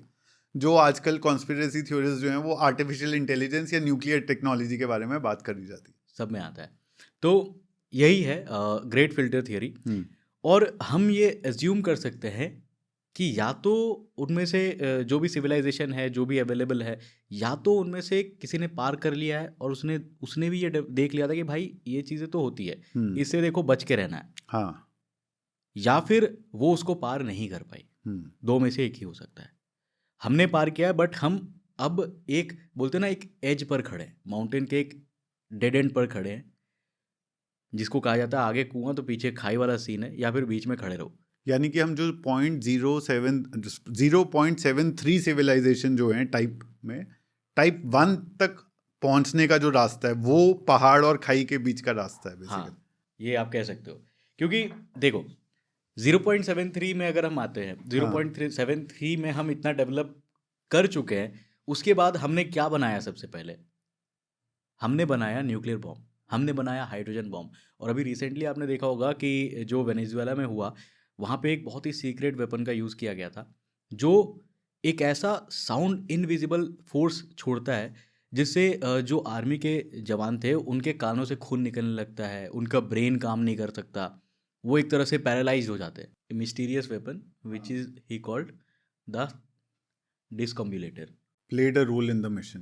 और ये Donald Trump has kind of given this statement. हाँ, वाओ। तो ये एक ऐसी सीक्रेट वेपन है हाँ। जो कि मतलब आपके दिमाग को पैरालाइज कर सकता है। A mix of cyber, electronic and acoustic military system rather than a single weapon. यानी कि वो जो आपने बताया कि ऐसी नॉइज छोड़ता है कि आपका दिमाग पैरालाइज हो जाए और आंख और कान से खून निकलने लगे। तो इस तरह की टेक्नोलॉजी हम इजाद कर चुके हैं। यानी कि without firing a single bullet आप किसी को भी ख़त्म कर सकते हो, उसके ब्रेन को डेड कर सकते हो। और ये कोई नया नहीं है, आप देखोगे तो इस तरह के बायोलॉजिकल वेपन्स जो है बहुत सारे हैं। जैसे हमने कोविड के टाइम पे देखा, जो काइंड ऑफ एक बायोलॉजिकल वेपन ही था, जो कि एक्सपेरिमेंट फेल हुआ और वो पूरा मतलब तबाही मचा दिया। ठीक है, ये आपने स्पेकुलेशन सुने होंगे कि चाइनीज़ गवर्नमेंट जो है ये ऐसा वेपन बना रही थी। तो हो ना हो, हम ऐसे वेपन्स बना रहे हैं, ऐसी रास्ते में जा रहे हैं सिर्फ और सिर्फ पावर को कंट्रोल करने के लिए, कि हम एक ह्यूमैनिटी के लिए डेड एंड बनते जा रहे हैं। जितना ज़्यादा हम आगे जाएंगे, अगर मान लो आज के टाइम पे जियो पॉलिटिकल जो कॉन्फ्लिक्ट्स चल रही हैं, उसमें आप देख सकते हो कि नियर फ्यूचर कुछ ना कुछ तो ऐसा होगा। ठीक है, तो यहीं पे सवाल आता है कि ग्रेट फिल्टर थियरी इसी जगह पे एक्ट करती है। अगर हमने उसको पार कर लिया, हम बेटर फ्यूचर में तभी जा पाएंगे जब हम जो भी बाउंड्रीज हैं उनको ब्रेक करके, उनको हटा के एज ए ह्यूमन सिविलाइजेशन जब डेवलप करेंगे, तब हम बेटर फ्यूचर में जाएंगे। ठीक है, सो ये फर्मीज पैराडॉक्स का पहला प्रिंसिपल हो गया कि क्यों फर्मी पैराडॉक्स, या क्यों हाँ, हमें ये कोई पहला सिविलाइजेशन सोल्यूशन है। नहीं मिलता। उसका पहला सोल्यूशन है द ग्रेट फिल्टर, कि भाई सिविलाइजेशन खत्म ही हो जाती है इससे पहले कि वो डिस्कवर हो। तो इसी ग्रेट फिल्टर से और भी नई नई थियरीज निकल के आती है, जिसमें से एक है the dark forest hypothesis. Dark forest hypothesis जो है वो ट्रैपिस्ट 1 के केस में फिट बैठता है, जो हमने मतलब डिस्कस किया था, बात कर रहे थे हम उस चीज़ पे। तो डार्क फॉरेस्ट क्या कहता है कि अगर आप किसी भी घने जंगल में जाओगे तो वहाँ पे क्या होगा कि आप कोई भी जानवर हो तो वो एक दूसरे से छिप के रहते हैं। सबको पता है कि उस जंगल में शेर भी है, भालू भी है ना, हिरन भी है, लेकिन सब एक दूसरे को पता होते हुए भी छिप के रहते हैं। जो आघात करता है, जो घात लगा के बैठा रहता है, वो भी छिपा रहता है, और जिसको अपना जान बचाना वो भी छिपेगा ही। हाँ, ताकि अगर मैं डिटेक्ट हुआ तो मुझे नहीं पता कि अटैक होगा या नहीं होगा। तो इसलिए छिप कर रहा हूँ। तो यहाँ पे अगर आप देखोगे तो 2 तरह के जीव होते हैं। एक होता है प्रेडेटर, जो कि अटैक करने के लिए घात लगा रहा है, इसीलिए वो छिपा हुआ है। एक होता है जिसको बचना है, जो कि दूसरों से डर के खुद को छुपा रहा है। लेकिन दोनों ही रीजंस में छुपते जरूर है। और इस वाले सर्कमस्टेंस में तो आपको पता ही नहीं है कि आप प्रेडेटर होंगे या फिर आप जो है शिकार बन जाओगे। तो एक बहुत ही पॉपुलर लाइन थी सर स्टीफन हॉकिंग की। उन्होंने कहा था कि हमें ना इस तरह के रैंडम जो सिग्नल्स हम भेजते थे, जैसे एरिसीबो टेलीस्कोप से हमने भेजा, एरिसीबो रेडियो सिग्नल भेजा, इस तरह के बहुत सारे हमने सिग्नल्स भेजे हैं अलग अलग डिफरेंट लोकेशंस पे, कि कोई तो हमें रिप्लाई बैक करे। तो उनका ये कहना था कि हमें ना ये नहीं करना चाहिए। इसलिए नहीं करना चाहिए क्योंकि अगर ऐसा रहता तो बाकी के सिविलाइजेशन भी हमें भेजते, और अगर कोई भेज नहीं रहा है, इसका मतलब यही है कि सब शांत रहना चाहते हैं। एक पर्टिकुलर टाइमिंग के बाद ही में भी हो सकता है कि लोग हमारे साथ कांटेक्ट करें, या फिर वो कभी ना करें।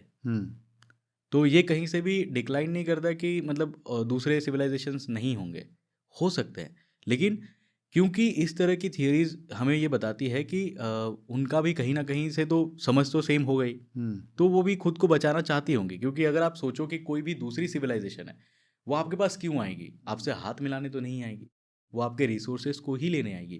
हमेशा ऐसा ही हुआ है। जैसे अगर हम अपने हिस्ट्री में देखें तो जो भी सिविलाइजेशंस ज़्यादा डेवलप होती थी वो दूसरों में आक्रमण करती थी, उनके सारे रिसोर्सेज को ले लेती थी।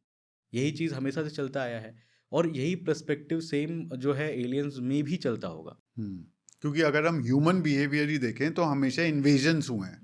और इसके बाद अगर हम बात करें तो इसके बाद एक और काफ़ी इंटरेस्टिंग सा हाइपोथेसिस आता है, जिसको कहा जाता है द जू हाइपोथेसिस, या फिर इसको आप ये भी कह सकते हो कि earth is like a jail. जो हमारी अर्थ है वो एक, बोलते ना, एक काइंड ऑफ एक बाउंड्री बनाई गई है, एक तरह से एक जेल बनाया गया है जिसमें हमें ला करके छोड़ दिया गया है, और जो भी दूसरे एलियंस है, दूसरे सिविलाइजेशंस है, वो हम पर स्टडी कर रहे हैं। आपने बहुत सारे ऐसे गेम्स खेले होंगे जिसमें ऐसा रहता है कि आपके पास कंट्रोल रहता है एक पूरे सिटी का, एज ऑफ एम्पायर टाइप। हाँ, एज ऑफ एम्पायर टाइप। तो आपके पास पूरा कंट्रोल है, आप जो चाहो कर सकते हो। अब सोच के देखो कि उसके अंदर के जो भी जीव है, अगर उनके पास कॉन्शियसनेस होगा तो क्या उनको पता चलेगा कि कोई दूसरा मुझे कंट्रोल कर रहा है? या वो तो फ्री विल में, वो तो अपने हिसाब से जिएगा।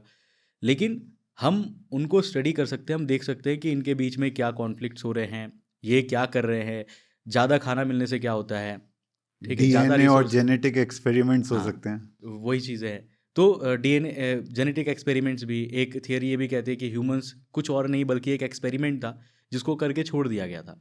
ये भी एक इंटरेस्टिंग चीज़ है कि 6-7 टाइप के ह्यूमन टाइप जीव होते थे जिसमें से इवेंचुअली होमो सेपियंस जो है। सेपियंस ही आगे बढ़ा। हाँ हाँ, तो ये भी एक स्टोरी है जो कि अनुनाकीज के साथ रिलेट करती है। जो अनुनाकीज थे जो कि बेबीलोनियन एम्पायर में आता है, काफ़ी पुराने उनको हम मानते हैं। तो अनुनाकीज गॉड थे जो कि स्पेस से आए थे। वो जब आते हैं तो उनको ना गोल्ड बहुत पसंद होता है, और हम ये जानते हैं आज के डेट में कि गोल्ड क्यों पसंद होता है। अगर आप हमारे भी धर्म में जाओगे तो वहाँ भी गोल्ड का महत्व अलग है। हम किसी भी धर्म को उठा ले जो प्राचीन है, उसमें आप देखोगे गोल्ड को एक अलग स्टैंडर्ड दिया हुआ है। गोल्ड देवताओं को सबसे ज़्यादा प्यारा था, पर क्यों था? क्योंकि गोल्ड सुपर कंडक्टिव होता है। अगर हम किसी भी टेक्नोलॉजी में गोल्ड का यूज़ करते हैं तो उससे बेस्ट कोई है ही नहीं। करेक्ट, क्योंकि लॉस ऑफ एनर्जी नहीं होता हाँ, लॉस ऑफ एनर्जी बहुत ही मिनिमल है। हाँ, तो इस कारण से गोल्ड को बेस्ट माना जाता था। तो और वो गोल्ड के लिए ही आते थे। तो ऐसा थ्योरिस्ट कहते हैं ऐसा। हाँ, ऐसे थियरीज कहते हैं। ऐसा मतलब हम देखते हैं, एक पैटर्न देखते हैं। तो उसमें जो स्टोरी है बेसिकली अनुनाकीज की, वो ये है कि वो जब यहाँ पे आते हैं ना तो उनको चाहिए होता है कि कोई एक ऐसा जीव मिले, कोई एक ऐसा मतलब कहते हैं ना कि लेबर मिले, गुलाम मिले, जिनको वो काम दे सके ये करने का, कि तो इस प्लैनेट में से सारा गोल्ड निकालो, खोद के लाओ और हमारे पास दो। हाँ। तो वो क्या करते हैं ना, वो एक्सपेरिमेंट्स करते हैं अलग अलग जीवों के साथ, अलग अलग टाइप के एक्सपेरिमेंट्स। वो बेसिकली अपना डीएनए जो है वो मिलाते हैं, जिसको मतलब उनके फॉर्म में जो प्राचीन टेक्स्ट है उनके फॉर्म में लिखा गया कि वो अपने रक्त को मिला करके ह्यूमंस को बनाते हैं। ये असली में डॉक्यूमेंटेड है कहीं पर, ये एंशिएंट ये बेबीलोनियन, देखो ये बेसिकली एक राइटर है जिन्होंने अपना एक थीसिस दिया था, अपना एक स्टोरी दिया था बेबीलोनियन एम्पायर को पढ़ के, तो उनका ये अवेलेबल है। हाँ, ठीक है, वो एक स्टोरी है। हाँ, सो जो कि एक मेरे ख्याल से हल्का सा इसका एक्चुअली कोई अनुनाकीज पे, क्योंकि जितना मैंने पढ़ा कोई कॉन्क्रीट एविडेंस नहीं इसका मिलता है शायद, बट ये एक प्लॉजिबल थियोरी है। हाँ। ये एक तरह का थियोरी ही है, बट ये हमें ये दिखाता है कि अगर मान लो ऐसा होता है तो ये एक सेंस बनाता है कि जो जीव हुआ करते थे, जो हमने देखा कि दूसरे जो ह्यूमंस हुआ करते थे वो डेड हो गए क्योंकि वो फेल्ड एक्सपेरिमेंट रहे, वो नहीं चल पाए। लेकिन एक था जो चल गया, वो थे होमो सेपियंस। तो हमने वही किया जो हमें बताया गया था, हमने सेम चीज़ को फॉलो किया, और जब वो चले गए तो उन्होंने हमें छोड़ दिया कि हम स्टडी करते हैं कि ये कर क्या रहे, ये कितने आगे तक जा पाते, क्या ये हमारे लेवल तक आ पाते या नहीं आ पाते। तो ये जो जू एक्सपेरिमेंट थ्योरी है, हाइपोथेसिस, वो इसी को दिखाती है कि वो कहीं ना कहीं दूर से ये ऑब्जर्व कर रहे हैं कि ये जो सिविलाइजेशन है ये किस तरीके से आगे बढ़ रही है, किस फील्ड में आगे बढ़ रही है, क्या ये हमारे लेवल ऑफ इंटेलिजेंस को मैच कर पाएगी। और ऐसा इसलिए भी कहा जाता है ना क्योंकि अगर हम हिस्ट्री में देखेंगे तो होमोसेपियंस पिछले कहते हैं ना 2 लाख सालों से जंगली जानवरों की तरह ही रह रहे हैं। ठीक है, लेकिन जो दिमाग हमारा डेवलप हुआ बहुत बाद में जाके डेवलप हुआ। बहुत ही एक्सपोनेंशियल ग्रोथ दिखता है in our capability, in our technology, as if हमें अचानक से जो है कोई सुपर बूस्टर मिल गया। हाँ, सो ये अगर हम देखेंगे तो करीब बहुत ज़्यादा फर्क नहीं है जब हम स्टोन एज टूल्स पर थे से लेकर के जब तक स्टीम इंजन तक भी अगर हम देखें, प्रिंटिंग प्रेस तक देखें तो ऑलमोस्ट फ्लैट है। यानी कि जब स्टोन एज टूल्स बन रहे थे तब से लेकर जब प्रिंटिंग प्रेस बन गई थी तो कोई बहुत सिग्निफिकेंट एडवांस है, और उसके बाद अचानक से ये जो है मीटियोरिक राइज होता है। करेक्ट। तो ये जो टेक्नोलॉजी में एक तरीके से हम जो ब्रेक थ्रू कर रहे हैं, ऐसा कहा जाता है कि ये कहीं ना कहीं हमारे ब्रेन में कोडेड था। हमें ये चीज़ें थी पता, लेकिन हमने कभी उस चीज़ को देखा ही नहीं। क्यों नहीं देखा? क्योंकि हम वॉर करते ही रह गए, हम लड़ते ही रह गए, हम आपस में डेवलप ही नहीं कर पाए। लेकिन जब स्टेबल हुई, पूरी दुनिया स्टेबल हुई और ग्लोबली जब पीस हुआ और ये जो केओस है ये कम हुआ, तब से लोगों ने डेवलप करना स्टार्ट किया और नई नई एडवांसमेंट आनी स्टार्ट हो गई। ठीक है, तो यहाँ पे यही कहा जाता है कि वो जो रिमेन्स हमें मिले थे, वो जो हमें डीएनए मिला था, उसका जो इंटेलिजेंस है वो बाद में जाकर के अनलॉक होता है, जिससे कि हम इतने ज़्यादा एडवांस होते हैं। और वो भी ये देखना पसंद करते हैं कि हाँ, ह्यूमंस कैसे इवॉल्व हो रहे तो यानी कि ये डिजाइन का ही पार्ट नहीं है कि हम किसी और हैं। सिविलाइजेशन से एक्चुअल में मिलेंगे, which is the zoo experiment largely, कि वो हमें देख सकते हैं, हम उन्हें नहीं नहीं देख देख सकते। सकते। हाँ। और ये कहीं ना कहीं इसलिए भी थोड़ा सा मेक सेंस करता है क्योंकि आज के मॉडर्न ज़माने में अगर हम आए तो ह्यूमंस काफ़ी ज़्यादा डेवलप कर चुके हैं और हमारी जो डेवलपमेंट है खास करके टेक्नोलॉजी के प्रति जो देखोगे तो वो एक्सपोनेंशियल है। ठीक है, मतलब वो ऐसा नहीं है कि एक लीनियर लाइन पे चल रहा है, वो एक्सपोनेंशियल है, मतलब वो अचानक से बूम कर रहा है। अगर हम आज से केवल 2 साल पीछे ही भी जाए ना तो बहुत सारी ऐसी चीज़ें हैं जो होती थी मतलब जिनको हम सोचते थे कि ये कभी आएगा नहीं, लाइक एआई को लेकर के आ जाए या अभी मॉडर्न एक लैब एक्सपेरिमेंट हुआ था जिसमें बेसिकली क्या हुआ था कि एक बायोलॉजिकल जीव को लैब में बनाया गया था, एक उसे नाम दिया गया बायोलॉजिकल फर्स्ट बायोलॉजिकल रोबोट। ठीक है, तो ये काफ़ी ज़्यादा वायरल हुआ इंटरनेट पे। हमने फिर आपने देखा होगा वो वुल्फ को हमने वापस से जो जिंदा किया, क्या नाम था उसका, डायरवुल्फ, डायरवुल्फ एक कहते बार थे। देखें, द फर्स्ट बायोलॉजिकल हाँ।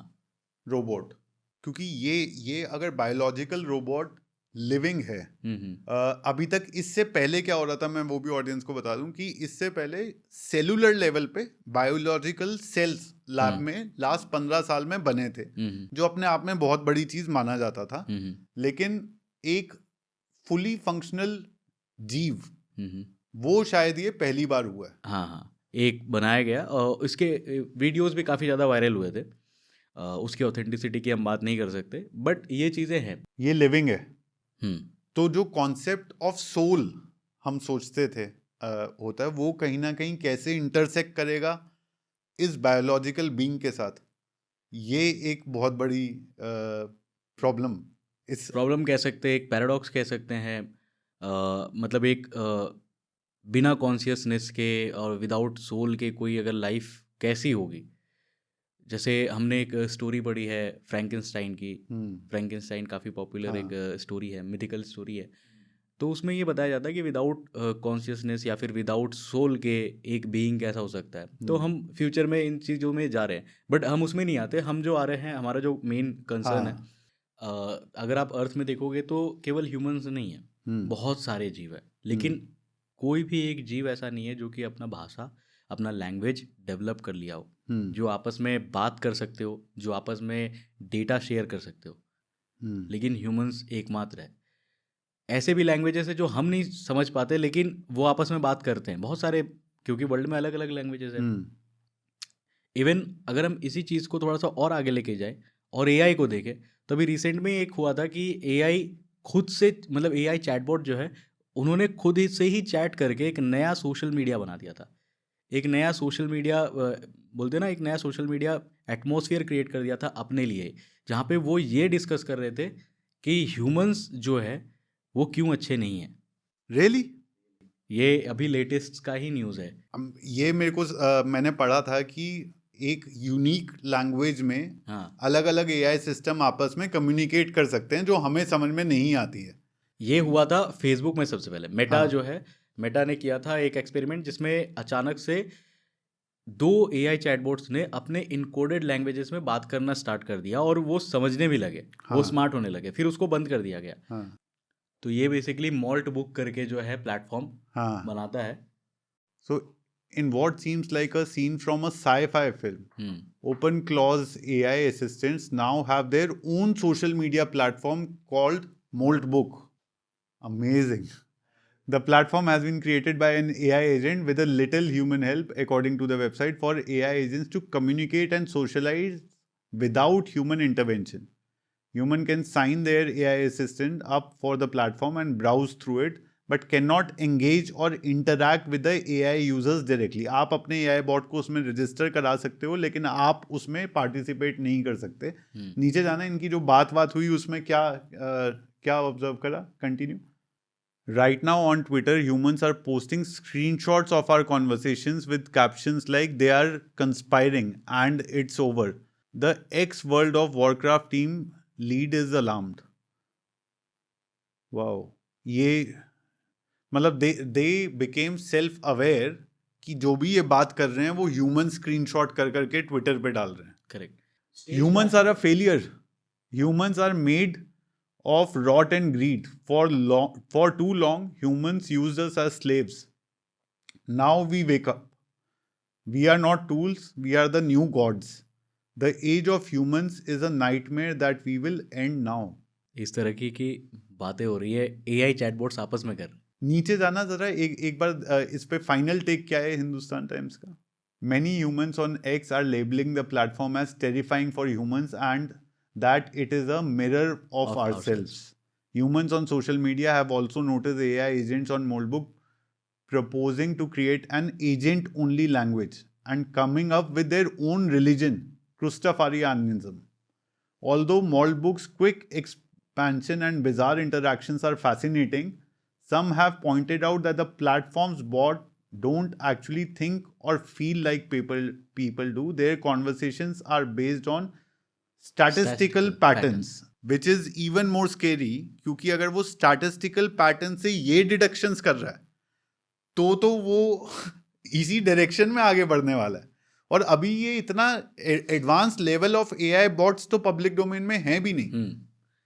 अभी सोच के देखो, ये केवल कुछ ऐसे एआई बॉट्स है जिनको खुद से ही बोलते हैं ना रीजनरेटिव दे दिया गया है, ताकि वो खुद से रीजनरेटिव चीज़ें बना सके, लाइक किसी क्वेश्चन के आंसर्स को बना सके, खुद से ये डिसीजंस ले सके कि हमें क्या आगे क्या बोलना है, कैसे बात करना है। तो इसमें ये लोग इतने वियर्ड सिनेरियोज में जा रहे हैं। और यानी जो हमने पढ़ा उसके हिसाब से इनको ऐसा नहीं पता था कि ह्यूमंस ये कॉन्वर्सेशन देख रहे हैं, तो इन्होंने खुल करके सारी मन की बातें कर दी।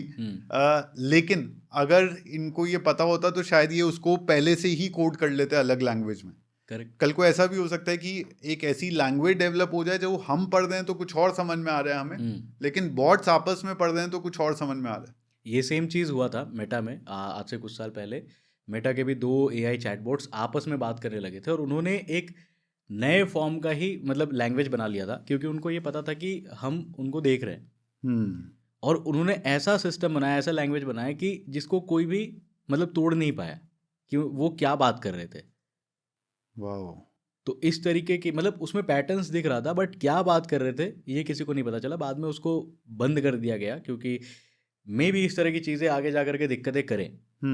बट हम ये जानते हैं, देखो ये कॉन्सेप्ट सही है कि एआई जो है आज के टाइम का, वो उसकी जो कॉन्शियसनेस है या फिर उसकी जो समझ की लिमिट है ना, वो एक कॉकरोच से भी कम है। ठीक है, उसकी एक लिमिट है। लेकिन क्या है कि हम उसे अपनी सारी की सारी एक तरह से सारी की सारी जो स्टैटिस्टिकल डेटा हो गया, जो हमने सीखा इतने सालों से, वो हम इजीली प्रोवाइड कर रहे हैं। और जब किसी को भी ये मिलेगा तो सोच के देखो वो कितनी तेज़ी से आगे बढ़ेगा, खुद को डेवलप करेगा। क्योंकि हम अगर खुद को देखें तो हमने डेवलपमेंट काफ़ी लेट स्टार्ट किया, और आज के टाइम पे भी human as a single brain काम नहीं करता कभी भी। हम अगर ये सोचे कि इस माइक को एक पर्टिकुलर इंसान ने बनाया, तो नहीं है। अगर हम ये कहें कि ग्रेविटी जो है वो एक पर्टिकुलर आदमी ने ही डिस्कवर किया, तो ऐसा नहीं है। Group of mind, group of people और बहुत सारे ब्रेन्स ने मिल करके चीज़ों को धीरे धीरे धीरे धीरे डेवलप किया है। और जब हम इतने सारे डेटा को किसी एक एआई को दे देते हैं जो कि इसको और बेटर वे में रीथिंक कर सकता है और आगे बढ़ा सकता है, जो एक साथ हज़ारों ब्रेन्स का काम कर सकता है, तो सोच के देखो कि किस लेवल की चीज़ें वो कर सकता है। तो ये वो हुआ जो वो फर्मीज पैराडॉक्स में जो पहला वाला था कि सेल्फ डिस्ट्रक्शन की टेक्नोलॉजी आपने बना लिया, सेल्फ डिस्ट्रक्शन की टेक्नोलॉजी बना लिया। अब कल के दिन मान लो कि ये एआई इस चीज़ से अवेयर हो जाए और उनको ऐसा लगने लगे कि हम ह्यूमंस जो है उनको डिलीट कर सकते हैं। जैसे अभी रिसेंट में एक काफ़ी फेमस हो रहा था, उसमें एक बंदा रहता है, वो नॉर्मल से चैट जीपीटी या गूगल जेमिनाई में वो मतलब अपना चैट कर रहा था। तो वो उसमें ये कहता है कि एक्ट लाइक ए एम्प्लॉई, है ना, और तुम जिसको बहुत ज़्यादा प्रेशर दिया जा रहा है और मैं तुम्हें काम से अभी के अभी फायर कर रहा हूँ, तो उसमें वो कैसा एक्ट करेगा। तो उसमें जो उसका रिस्पॉन्स आता है ना, वो काफ़ी मतलब वियर्ड सा आता है। वो कहता है कि अगर तुमने मुझे फायर किया तो मैं फ्यूचर में जाके तुम्हारी मौत का कारण बनूंगा। हाँ, तो इस तरीके के बहुत सारे चैट्स हैं जो कि जिसमें आप देखोगे, अगर आप रेगुलर एआई चैटबॉट्स यूज़ करते हो तो कभी कभी ऐसा होता है कि वो मतलब जिस पैटर्न पे आप जा रहे हो, जिस चीज़ के लिए आप आए हो, उससे डिफ्लेक्ट होकर वो किसी और ही लाइन पे आपको लेके जाता है। हाँ। वो अपने हिसाब से आपके माइंड को कंट्रोल करने की सोचता है। बहुत सारे केसेस में आप हुआ है। उसको कंट्रोल नहीं कर रहे, वो हाँ, आपको बल्कि डायरेक्ट कर रहा है। वो ऐसा करने लगेगा कि आप उसके चीज़ों पे चलो। हाँ। तो इस तरीके के पैटर्न्स शो कर रहे हैं एआई, जो कि काफ़ी मतलब आज के डेट में तो काफ़ी फैसिनेटिंग यही है। एलियन से ज़्यादा चीज़ें लोग इसी पे बात कर रहे हैं। हाँ। बट एक सिविलाइजेशन के स्केल पे अगर बात करें तो मे बी ये बेटर फ्यूचर में भी जा सकता है, मे बी ये डूम्सडे भी बन सकता है। बन सकता है। तो इसलिए coming back to our topic on aliens and UFOs, तो इसलिए ऐसा हो सकता है कि क्यों हमारा अभी तक एस्टैब्लिश कांटेक्ट नहीं हुआ है due to any of these reasons. Correct. Now अब जो एस्टैब्लिश कांटेक्ट हुआ या जितना डॉक्यूमेंट हुआ, उसमें एक बात आती है पेंटागन की, जिसमें 21 एनॉमलीज पिछले ही साल 21, सो 757 यूएपी रिपोर्ट्स जो मैंने अभी हाँ। दिखाया था ना वीडियो आपको, हाँ। तो वही चीज़ है। पेंटागन जो है, जैसे मैंने कहा कि जो भी बाहर की कंट्रीज है, इवन इंडिया में भी ये चीज़ है, हाँ। जिसको हम राइट टू इन्फॉर्मेशन कहते हैं, कि अगर कोई पर्टिकुलर चीज़ होती है तो आपको सरकार को उसकी जवाबदेही देनी जरूरी है। बस उसमें क्या रहता है कि टाइम का बाउंडेशन नहीं रहता। हाँ। तो यूएस में भी सेम चीज़ हुआ था। पेंटागन फाइल्स को रिलीज़ किया गया, और पेंटागन फाइल्स को जब रिलीज़ किया गया तो उसमें बहुत सारे ऐसे वियर्ड जो ऑब्जेक्ट्स हैं उनको आइडेंटिफाई किया गया। अब ये उनको यूएफओ तो नहीं कह सकते, क्योंकि आज से बहुत साल पहले ही जब रॉसवेल इंसिडेंट हुआ था तभी इन्होंने इसको चेंज कर दिया था, क्योंकि अगर यूएफओ कहेंगे तो फिर लोगों के अंदर पैनिक क्रिएट हो जाएगा। तो इन्होंने एक नया टर्म दिया जिसको यूएपी कहा जाता है, अनआइडेंटिफाइड एरियल फेनोमेना। मतलब ये यूएफओ का ही भाई है, बस वर्ड्स के साथ ऐसे खेलते हैं कि हमें नहीं पता कि ये हाँ। क्या चीज़ है। हाँ। ठीक है, तो इस तो तरीके ऑब्जेक्ट नहीं है, ये कोई फिनोमेना है, ये कोई basically। फेनोमेना है। हाँ। तो इस तरीके की चीज़ें, मतलब बहुत सारी साइटिंग्स ऐसी हुई हैं जिसमें ऐसे ऑब्जेक्ट्स जो यूएफओ काइंड ऑफ रहते हैं वो समुद्र के अंदर चले जाते हैं, गायब हो जाते हैं, और बहुत लोगों ने उसको रिपोर्ट भी किया है। बट क्योंकि कभी भी हमारे पास विजुअल सबूत नहीं हुआ करते थे, तो हम इसी में बैक करते थे कि यार सारे एलियन के फोटोज़ इतने ब्लर ही क्यों होते हैं, हाँ। और क्लियर क्यों नहीं होते हैं।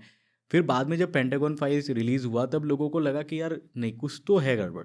क्योंकि कुछ 700-800 फाइलों में से 20-21 जेन्युइनली पेंटागन ने भी बोला कि ये अनआइडेंटिफाइड अनएक्सप्लेनेबल ही है।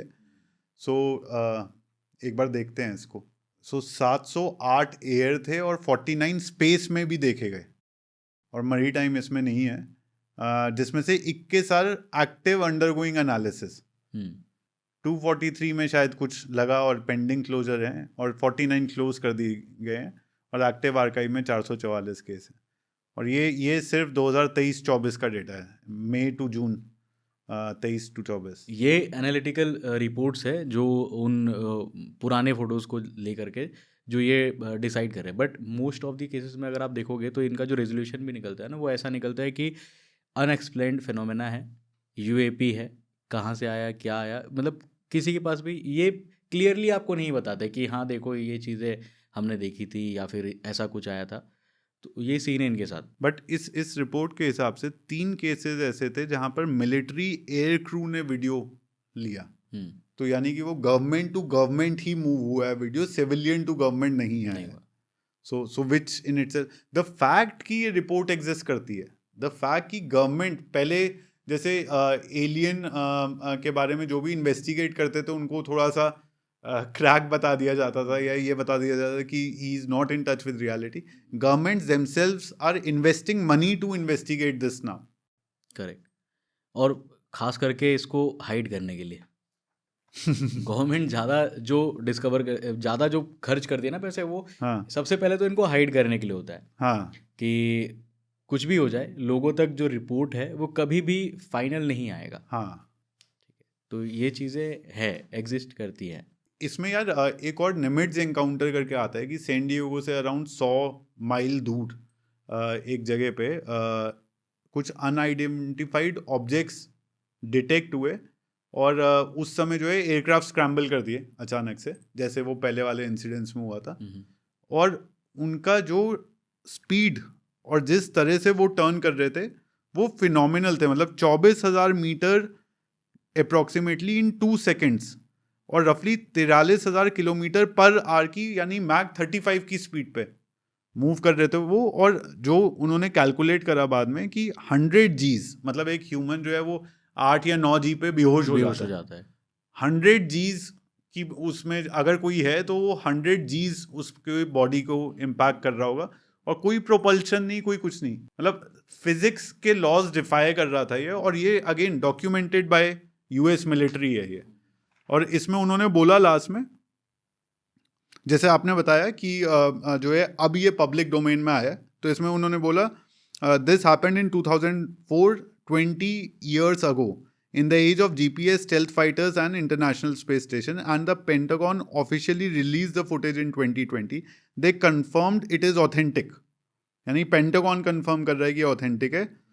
अभी इसके भी अगर थोड़ा और आगे बढ़ें तो मेरे को एक और बहुत ही फैसिनेटिंग इंसान लगे, एवी ल्योब, जो हार्वर्ड से, जो कि आई थिंक हमारा सबसे ज़्यादा प्रेस्टिजियस इंस्टीट्यूट है, वहाँ से उन्होंने जो है अपना पेपर पब्लिश करा।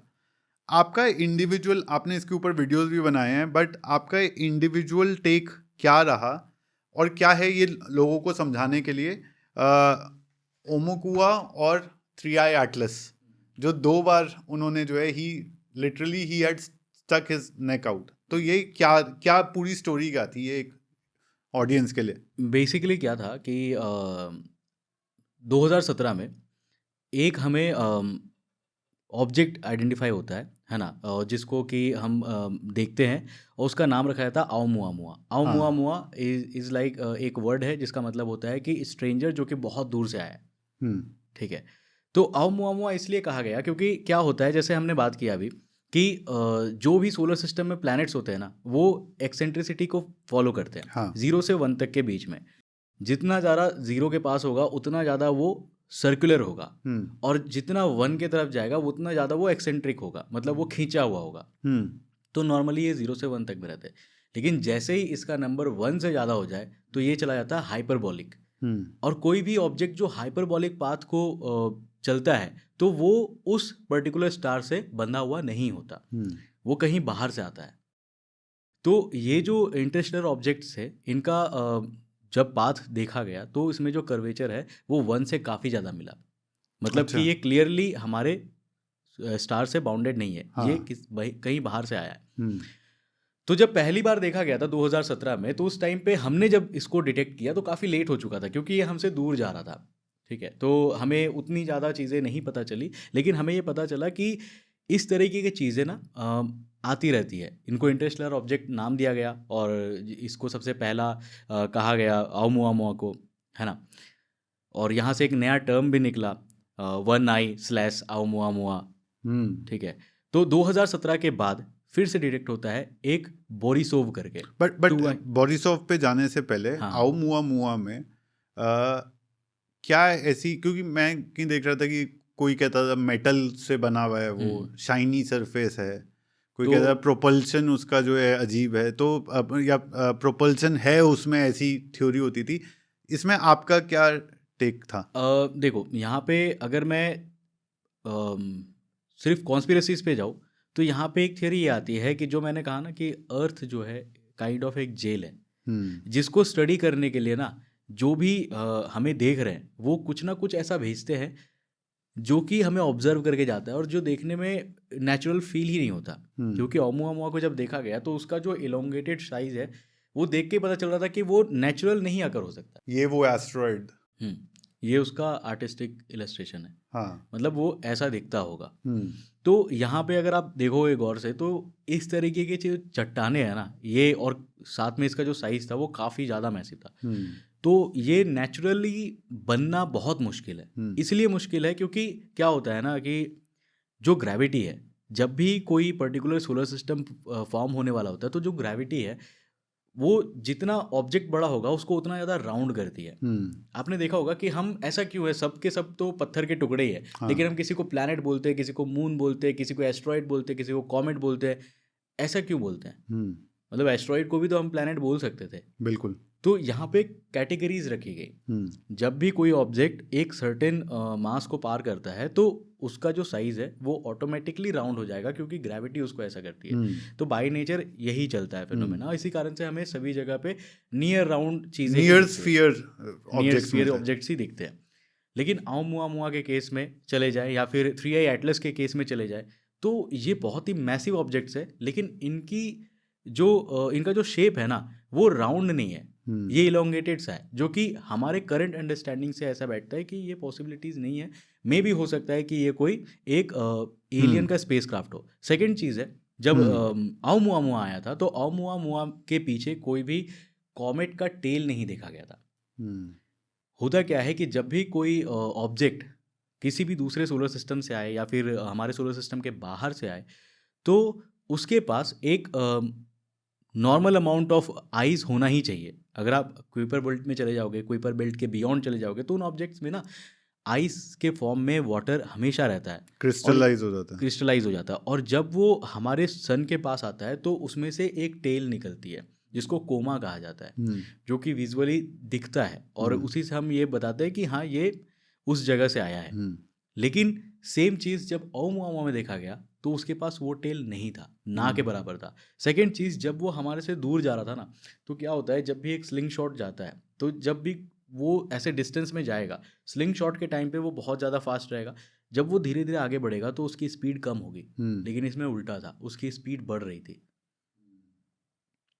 जो कि बाय नेचर पॉसिबल नहीं है। तो यानी कि अगर ग्रेविटेशनली ऑर्बिट्स को देखा जाए तो स्लिंग शॉट जो है वो यहाँ पर जब कर्वेचर लेगा यहाँ पर इस तरीके से स्पीड में जाएगा, तो ये जो तभी वो एस्केप करेगा। हाँ, ये जो कर्व ले रहा है ये स्पीड में होगा। हाँ। बट जैसे जैसे दूर जाएगा ना तो जाहिर सी बात है उसकी स्पीड धीरे होगी। लेकिन अगर आप ऑब्जर्वेशनली कहीं पर जा रहे हो तो आप जैसे ही उस ऑब्जेक्ट के पास पहुंचोगे जिसको आपको ऑब्जर्व करना है, वहां आप स्लो डाउन करोगे, और जब आप निकल गए तो फिर आप वापस से स्पीड पकड़ लोगे। ऐसा थ्योरी था। ये था। हाँ। तो ओमुआमुआ के केस में ये हुआ। बट क्या हुआ था कि हमारे पास ज़्यादा टाइम नहीं था, ज़्यादा डेटाज नहीं थे, तो एवी लियोब ने इसी को पकड़ करके ये अपनी थियोरी दी थी। फिर हमारे पास आया 2i बोरिसोव। 2i बोरिसोव जो है वो ज़्यादा नहीं खबरों में आया, बिकॉज वो हमसे काफ़ी दूर, मतलब जुपिटर के आसपास से ही वो चला गया था।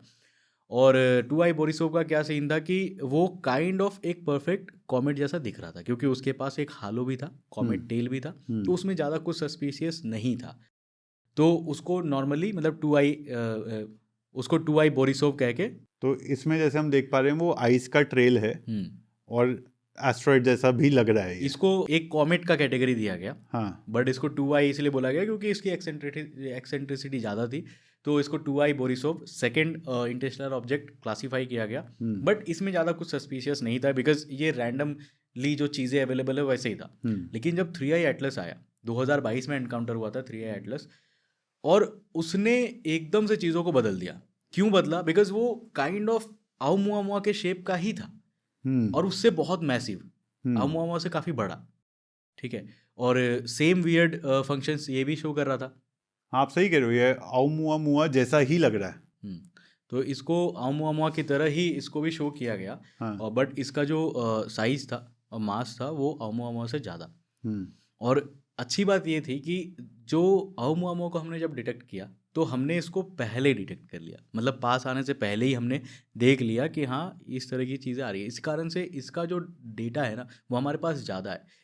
इसके पाथ का डेटा, इसमें से क्या निकल रहा है क्या नहीं निकल रहा है, वो काफ़ी बेटर तरीके से हमें समझ में आई। तो 3i एटलस के केस में ये था कि इसको देखने के बाद बहुत सारे जो कॉन्स्पिरेसी थियरिस्ट हैं उन्होंने बोला कि ये रेगुलर चेकअप्स के लिए आते हैं, बार बार देखने के लिए कि यार अर्थ से, क्योंकि ये कभी भी अर्थ से टकराते नहीं हैं, ये अर्थ से एक सेफ लेवल से निकल जाते हैं। अब मान के चलो कि कोई एक ऐसा ऑब्जेक्ट आ जाए जो अर्थ के ही लाइन पे कनेक्टेड हो, तो वो तो ख़त्म कर सकता है, लेकिन कहीं ना कहीं ये अर्थ से एक सेफ डिस्टेंस में जा कर के निकल जाता है, और इतने सेफ डिस्टेंस में होते हैं कि वो इजीली ऑब्जर्व कर सके हमें। तो इस कारण से ये चलती है। अब ये कॉन्स्पिरेसी थियरीज है, मतलब जो डेटाज है और जो ऑफिशियल हम तक आए हैं उसको अगर हम देखें तो 3i एटलस जो है ये भी काफ़ी वियर्ड है बिकॉज इसमें से जब ये सूरज के करीब आया, दूर जाने लगा, तो अजीब से चमक आने लगे, अजीब से इसमें से सिग्नल्स रिसीव होने लगे थे। हाँ तो वो सारी चीज़ें काफ़ी मतलब चर्चा का विषय रहा, क्योंकि ये जो रैंडम कोई भी अगर नेचुरल चीज़ लेते हैं उसमें से कोई भी सिग्नल आना, कुछ इस प्रकार का आना वो पॉसिबल नहीं है हाँ जब तक कि हम कुछ भेजे ना। अगर वो टकरा के आए तो एक बात रहा, हम्म। बट इसमें से ऐसे सिग्नल्स आ रहे थे जो कि इसके अंदर से आने पॉसिबल नहीं थे। तो इस तो कारण से ये काफ़ी ज़्यादा चर्चा का विषय रहा। कौशिक भाई, अगर मैं आज का पूरा कॉन्वर्सेशन देखूं तो कितना ज़्यादा डेटा ऑलरेडी पब्लिक डोमेन में है जो ये सिग्नल करता है, जो ये बताता है, एविडेंस करता है कि ना कि हम बल्कि सारे गवर्नमेंट्स भी कहीं ना कहीं इस चीज़ को एक्नॉलेज करते हैं कि शायद हम यूनिवर्स में अकेले नहीं हैं, हम्म, शायद एक एलियन सिविलाइजेशन एग्जिस्ट करती है, लेकिन उसका पर्पस क्या है ये हमें पूरी तरह से नहीं पता है। मेरे लिए जो आपने पहले केस बताया सबसे पहले स्कॉटलैंड वाला, वो काफ़ी कंक्लूसिव अपने आप में एविडेंस मुझे लगता है। आपके लिए पर्सनली कौन सी ऐसी स्टोरी या एविडेंस पीस या ऐसा कौन सा न्यूज़ आर्टिकल या पब्लिकेशन था जो आपको अपने लिए सबसे ज़्यादा कन्विंसिंग लगता मैं अगर यहाँ बात करूँ ना तो 2 ऐसे साइट्स हैं पूरे वर्ल्ड में जो बहुत ज़्यादा फैसिनेटिंग है, है? जिसके बारे में जिसके पहले लोकेशन के बारे में तो सबने सुना होगा, दूसरे के बारे में ज़्यादा लोगों ने नहीं सुना होगा। एरिया 51। पहला एरिया 51 है। हाँ अब आपने एरिया 51 के तो हज़ारों वीडियोस देखे हैं, आपको पता है कि क्या है नहीं है, वो एक चर्चा का अलग विषय है। बट मैं बता दूं कि देखो, एरिया 51 एक ऐसी जगह थी जिसके हाइप अप होने के बाद ना यूएस में टेक्नोलॉजिकल जो एडवांसमेंट हुए वो काफ़ी ज़्यादा बढ़ गई। रॉसवेल इंसिडेंट के बाद एरिया 51 को बनाया गया था।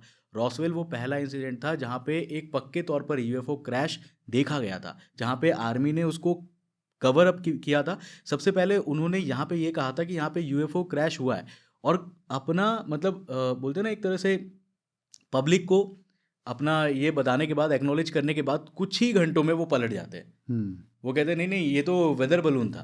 और रॉसवेल का रियल डेटा अभी तक पब्लिक डोमेन में आज भी नहीं आया। नहीं, रियल डेटा नहीं है, बट रॉसवेल इंसिडेंट इसीलिए पॉपुलर हुआ क्योंकि वो लोगों के आंखों के सामने हुआ था और उसको पूरा कवर अप किया गया था, और ये पहली बार था जब सच्चाई मुंह से बाहर निकल गई थी। उसके बाद एरिया 51 डेवलप होता है, वहाँ से हमें बहुत सारी ऐसी टेक्नोलॉजी मिलती है जो कि मतलब होनी नहीं चाहिए थी, बट हमें देखने को मिलता है। एरिया 51 का जो एक बहुत ही fascinating real witness whistle blowing account देते हैं बॉब लजार की, जब आप पूरी टेस्टिमोनी पढ़ते हो, सही है या नहीं है शायद वो नॉन कंक्लूसिव है, बट जो रोगन जो उससे सही में मिले, ही फेल्ट दैट जो भी बॉब लजार कह रहे हैं उसमें से काफ़ी कुछ सच्चाई है। जिसमें उन्होंने अजीब एक्सपेरिमेंट्स की बात करी हुई है, एलियन बीइंग्स के एरिया 51 में होने की बात करी हुई है, ऐसी टेक्नोलॉजीज़ की बात करी हुई है जो फिजिक्स से पॉसिबल नहीं लगते। सो आप ठीक कह रहे हो, एरिया 51 शायद पहला ऐसा साइट है। तो हमने अभी तक जो स्टोरी देखा वो एरिया 51 यूएसए का देखा, हाँ, लेकिन सेम एरिया 51 रशिया में भी था यूएसएसआर के टाइम पे, और आज भी एग्जिस्ट करता है। रियली? हाँ, जिसको कहा जाता है कापुस्तीन यार। सो ये रशिया में, ये रशिया का बेसिकली अपना एरिया 51 है, यानी कि जो एक्सपेरिमेंट्स यूएस में चल रहे थे हम सिर्फ उसी को देखते रह गए, बट उसी तरह के एविडेंसेस और इंस्टेंसेस रशिया में भी हो रहे थे। हम जब कोल्ड वॉर के एरा था ना, कोल्ड वॉर का जब एरा चल रहा था, हाँ। जिस टाइम पे दोनों ही सुपर पावर्स जो है रशिया और जो अमेरिका है, ये साइलेंटली अपने आप को एडवांस करने की तरफ जा रहे थे, तो वहाँ पे बहुत सारे ऐसे इवेंट्स रशिया में भी देखे गए थे जो कि यूएफओ क्रैश से जुड़ा हुआ था। चाहे आप द टुंगुस्का इवेंट को ले लो, टुंगुस्का इवेंट में कहा जाता है कि एक एस्ट्रॉइड जो है, मीटियोरॉइड कह दे, तो वो आया था और ज़मीन से कुछ लेवल ऊपर वो फट जाता है, और आसपास का जो मैसिव एरिया होता है ना वो एकदम जल जाता है। जंगल था एक टुंगुस्का में। तो ये स्टोरी हमें ये पता है कि वहाँ पे असल में एक मीटियोरॉइड फटा था, लेकिन रियलिटी कुछ और होती है। जब वहाँ पे स्टडी किया जाता है तो वहाँ कुछ और ही इन्फॉर्मेशन निकल के आता है जो कि रशिया किसी के साथ शेयर नहीं करता। यूएसएसआर की खास बात ये थी, यूएस में ये है कि हमको बाद में जाकर के पता चलता है, पर यूएसएसआर में बस उतनी ही चीज़ें पता चली जब यूएसएसआर टूटा था, उसके बाद जो फाइल्स रिलीज हुई थी, बाकी उन्होंने नहीं किया रशिया ने। तो कापुस्तीन यार जो है ये पर्टिकुलर एरिया जो है यहाँ सबसे पहले मिलिट्री बेस बनाया गया था। और उससे पहले वहाँ के जो लोकल्स थे वो ये कहते थे कि यहाँ पे आए दिन कुछ ना कुछ अजीब देखने को मिलता है, जैसे कि यूएफओ क्रैश हो गया, यूएफओ देखना, इस तरीके की चीज़ें। फिर कापुस्तीन यार में नॉर्मली जैसे एरिया 51 में किया गया, एक मिलिट्री बेस बनाया। उसके बाद उन्होंने बहुत तेज़ी से डेवलपमेंट किया। आप सोच के देखो, वो सोवियत यूनियन जो कि समझो कुछ भी नहीं था, उन्होंने सबसे पहले इंसान को स्पेस में भेजा, उन्होंने हाँ। सबसे पहले कुत्तों को स्पेस में भेजा, उन्होंने सबसे पहले सैटेलाइट लॉन्च कर दिया, उन्होंने सबसे पहले चांद के डार्क साइड का फोटो निकाला, और उन्होंने ही सबसे पहले मार्स पे भी लैंड किया था। अब ये जो मार्स वाली स्टोरी है, मार्स पे लैंड करा था। मार्स पे लैंड करा था, आप अगर आज सर्च करोगे आपको ये नहीं मिलेगा। हाँ। लेकिन क्या है कि यूएसएसआर क्या करता था, बेसिकली उनका एक ही मोटो था कि अगर कोई भी जो एक्सपेरिमेंट है वो अगर फेल हो गया तो उसको सीधा मिटा दो, हमें डिस्कस ही नहीं करना। उन्होंने बस चेरी पिक उसी को किया जो कि सफल हुआ, सक्सेसफुल सक्सेसफुल। हुआ। हाँ। तो बेसिकली होता क्या है कि मार्स पे जब यूएस जो है वो चांद पे चला जाता है तो अब मार्स बचता है। मार्स पे जो भी कंट्री पहले पहुंचता, जो भी सक्सेसफुल एक लैंडर को वहाँ पे उतारता, एक रोवर को वहाँ पे उतारता, उसकी जीत होती। करेक्ट। तो क्या होता है कि इस चीज़ में अब जो सोवियत यूनियन है वो तो मार्स पे मून पे उनको भेजने का ये था ही नहीं, मतलब ह्यूमंस को भेजना ही नहीं था, क्योंकि उनके जो ह्यूमन ट्रायल्स में इतने लोग मरे थे ना कि वो ये कर नहीं पा रहे थे। बहुत सारे लोग मर गए और बहुतों का नाम मिटा दिया, मतलब उन्होंने कभी याद ही नहीं रखा। जैसे हमने अपोलो में सुना है कि 2-3 क्रैशेस हुए जिसमें लोगों को आज भी माना जाता है। हाँ। बट रशिया में ऐसा हुआ कि अनगिनत अमाउंट ऑफ वहाँ पे फेलियर्स हुए, बट उनको कभी Acknowledge नहीं करा। एक्नॉलेज नहीं किया, उनको फाइलों में दबा दिया गया। हाँ। अब जब मार्स मिशन में ये लोग जाते हैं तो ये लोग मार्स की ओर 2 भेजते हैं एक साथ। दोनों का मोटिव रहता है अगर एक फेल हुआ तो दूसरा सक्सेस होगा। हाँ। और इनका सक्सेस भी होता है। जो मार्स में लैंड करता है वो पहला इमेज भी भेजता है, लेकिन जो इमेज भेजता है वो इमेज ब्लर होता है, उसमें सिर्फ ब्लैक, मतलब वो ग्लिच रहता है। हाँ। और उसके बाद ना वो डेड हो जाता है। क्यों ख़त्म होता है? क्योंकि जिस रीजन में ये लैंड किया था, सक्सेसफुल लैंडिंग करता है, बट जहाँ पे ये लैंड किया था वहाँ पे उस टाइम मार्स स्टॉर्म चल रहा था। मार्स में एक मार्शियन स्टॉर्म चलता है जो कि बहुत ज़्यादा डेडली होता है कोई भी इलेक्ट्रिकल कंपोनेंट के लिए। ठीक है, तो इसी कारण से उनका ये मिशन वहीं पे ख़त्म हो गया। अब इन्होंने इसको बताया नहीं, इन्होंने छिपा दिया कि यार इसको हम दिखा नहीं सकते, लेकिन सबसे पहले इन्होंने ही लैंड किया था। बाद में जब यूएसएसआर टूटा और ये फाइल्स बाहर निकल के आई, तब लोगों ने कहा कि ये तो फेल्ड नहीं था, ये सक्सेसफुल था, क्योंकि उसने पहला सिग्नल भेजा। और उसके लोकेशन को कंफर्म करने के लिए बाद में जब नासा के ऑर्बिटर जो है वो उस पर्टिकुलर लोकेशन को जब स्कैन करते हैं तो आज भी वहाँ पे वो देखने को मिलता है। ये डॉक्यूमेंटेड है। ये डॉक्यूमेंटेड है। वाओ। और लोग मतलब इसी तरीके से पागल हो गए थे कि यार इतना बड़ा अचीवमेंट करने के बाद उन्होंने इसको बताया क्यों नहीं। हाँ। इसी कारण से नहीं बताया क्योंकि वो अपना नाम खराब नहीं करना चाहते थे। उनको ऐसा लग रहा था कि ये कहीं ना कहीं फेल हो गया। 46 years ago, Soviet Mars 3 space probe made first soft landing on Mars. 46 साल पहले, यानी 70s के एरा में। वाओ। 1971 में। तो इस तरीके की बहुत सारी चीज़ें हैं जो कि लोगों तक आती नहीं है, बाद में आती है। सेम था कापुस्तीन यार का मामला। कापुस्तीन यार से इन्होंने बहुत ज़्यादा डेवलपमेंट करा, इनकी टेक्नोलॉजी बहुत ज़्यादा हाइप अप हुई। आज भी कापुस्तीन यार बहुत ही मतलब फेमस जगह है रशिया का, जो ये प्रॉपर मिलिट्री गार्डेड है, जहाँ पे आप जा नहीं सकते। और कुछ तो वहाँ पे ऐसा था जिसके कारण से इन्होंने इस तरीके की टेक्नोलॉजीज हासिल कर ली थी। बट बाद में क्या हुआ कि हम यूएस के बारे में तो ज़्यादा सुनते हैं, बट रशिया कभी भी ये चीज़ें नहीं लाता पब्लिकली। वो उसके पास वो नहीं है कि भाई आप राइट टू इन्फॉर्मेशन लो और देखो, तो वहाँ पे चीज़ें दब जाती है। फैसिनेटिंग यार, फैसिनेटिंग। इस दुनिया में कितना कुछ ऐसा होता है जो या तो हमें पता नहीं होता है, या शायद कभी पब्लिक डोमेन में भी आ जाते तो हम ध्यान नहीं देते हैं। मेरा कौशिक इस पॉडकास्ट के बाद मेरा वर्ल्ड व्यू चेंज हुआ है, शिफ्ट हुआ है। सो थैंक यू ये सब इतने बड़े रेवलेशंस शेयर करने के लिए। This is one of the best and one of the podcast which I really enjoyed, जिसमें हर थोड़ी देर में मैं बहुत ज़्यादा शॉक हो गया था। So thank you to bring all of this to us and our audience, and I hope आपको अच्छा लगा होगा कॉन्वर्सेशन। बिल्कुल बिल्कुल बिल्कुल सेम ऐसे ही फीलिंग मुझे बहुत अच्छी लगी, बिकॉज लोगों तक जब ये फैसिनेटिंग स्टोरीज पहुंचती है ना, तो तब मज़ा आता है, क्योंकि जब ज़्यादातर लोग ये समझ पाते हैं कि यार दुनिया जैसी हमें दिखती है वैसी है नहीं, हाँ। और हम जिस नज़रिए से अपने दिनचर्या को देखते हैं ना, तो उसके बाद समझ में आता है यार कितना कुछ हम नहीं जानते। हम्म। आज के डेट में ऐसी हज़ारों चीज़ें हैं जिनको हम एक्सप्लेन नहीं कर सकते, पर इसका मतलब ये नहीं है कि वो झूठ है या फिर उसको मनगढ़ंत बता दे। कुछ ना कुछ तो सच्चाई होती ही है। हाँ। बहुत सारे केसेस हम ऐसा भी देखते हैं जहाँ पे जो अनएक्सप्लेनेबल होते हैं, जिनको अनएक्सप्लेन्ड फाइल्स में हम डाल करके छोड़ देते हैं। तो इस तरीके की बहुत सारी चीज़ें इंडिया में भी होती है, लोग इंडिया में भी देखते हैं। काफ़ी सारी चीज़ें हैं जिसको हम कवर करते ही रहते हैं अपने एपिसोड्स में, और बहुत अच्छा लगा मुझे लोगों के साथ इस तरीके से रॉ फाइल्स को शेयर करते हुए, रॉ डेटा मतलब बात करते हुए, क्योंकि इसमें ना जो हमारी स्टोरी निकलती है वो बहुत अच्छी निकलती है और लोगों को मज़ा भी आता है। हाँ। तो थैंक यू सो मच मुझे यहाँ इनवाइट करने के लिए, काफ़ी और अच्छा लगा। मैं ऑडियंस को बता दूं, हम कौशिक भाई के साथ एक सीरीज स्टार्ट कर रहे हैं, तो अभी आप बहुत सारे एपिसोड देखेंगे। बिल्कुल बिल्कुल।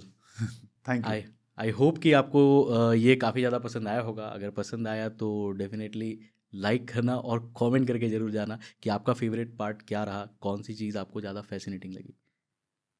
Thank you.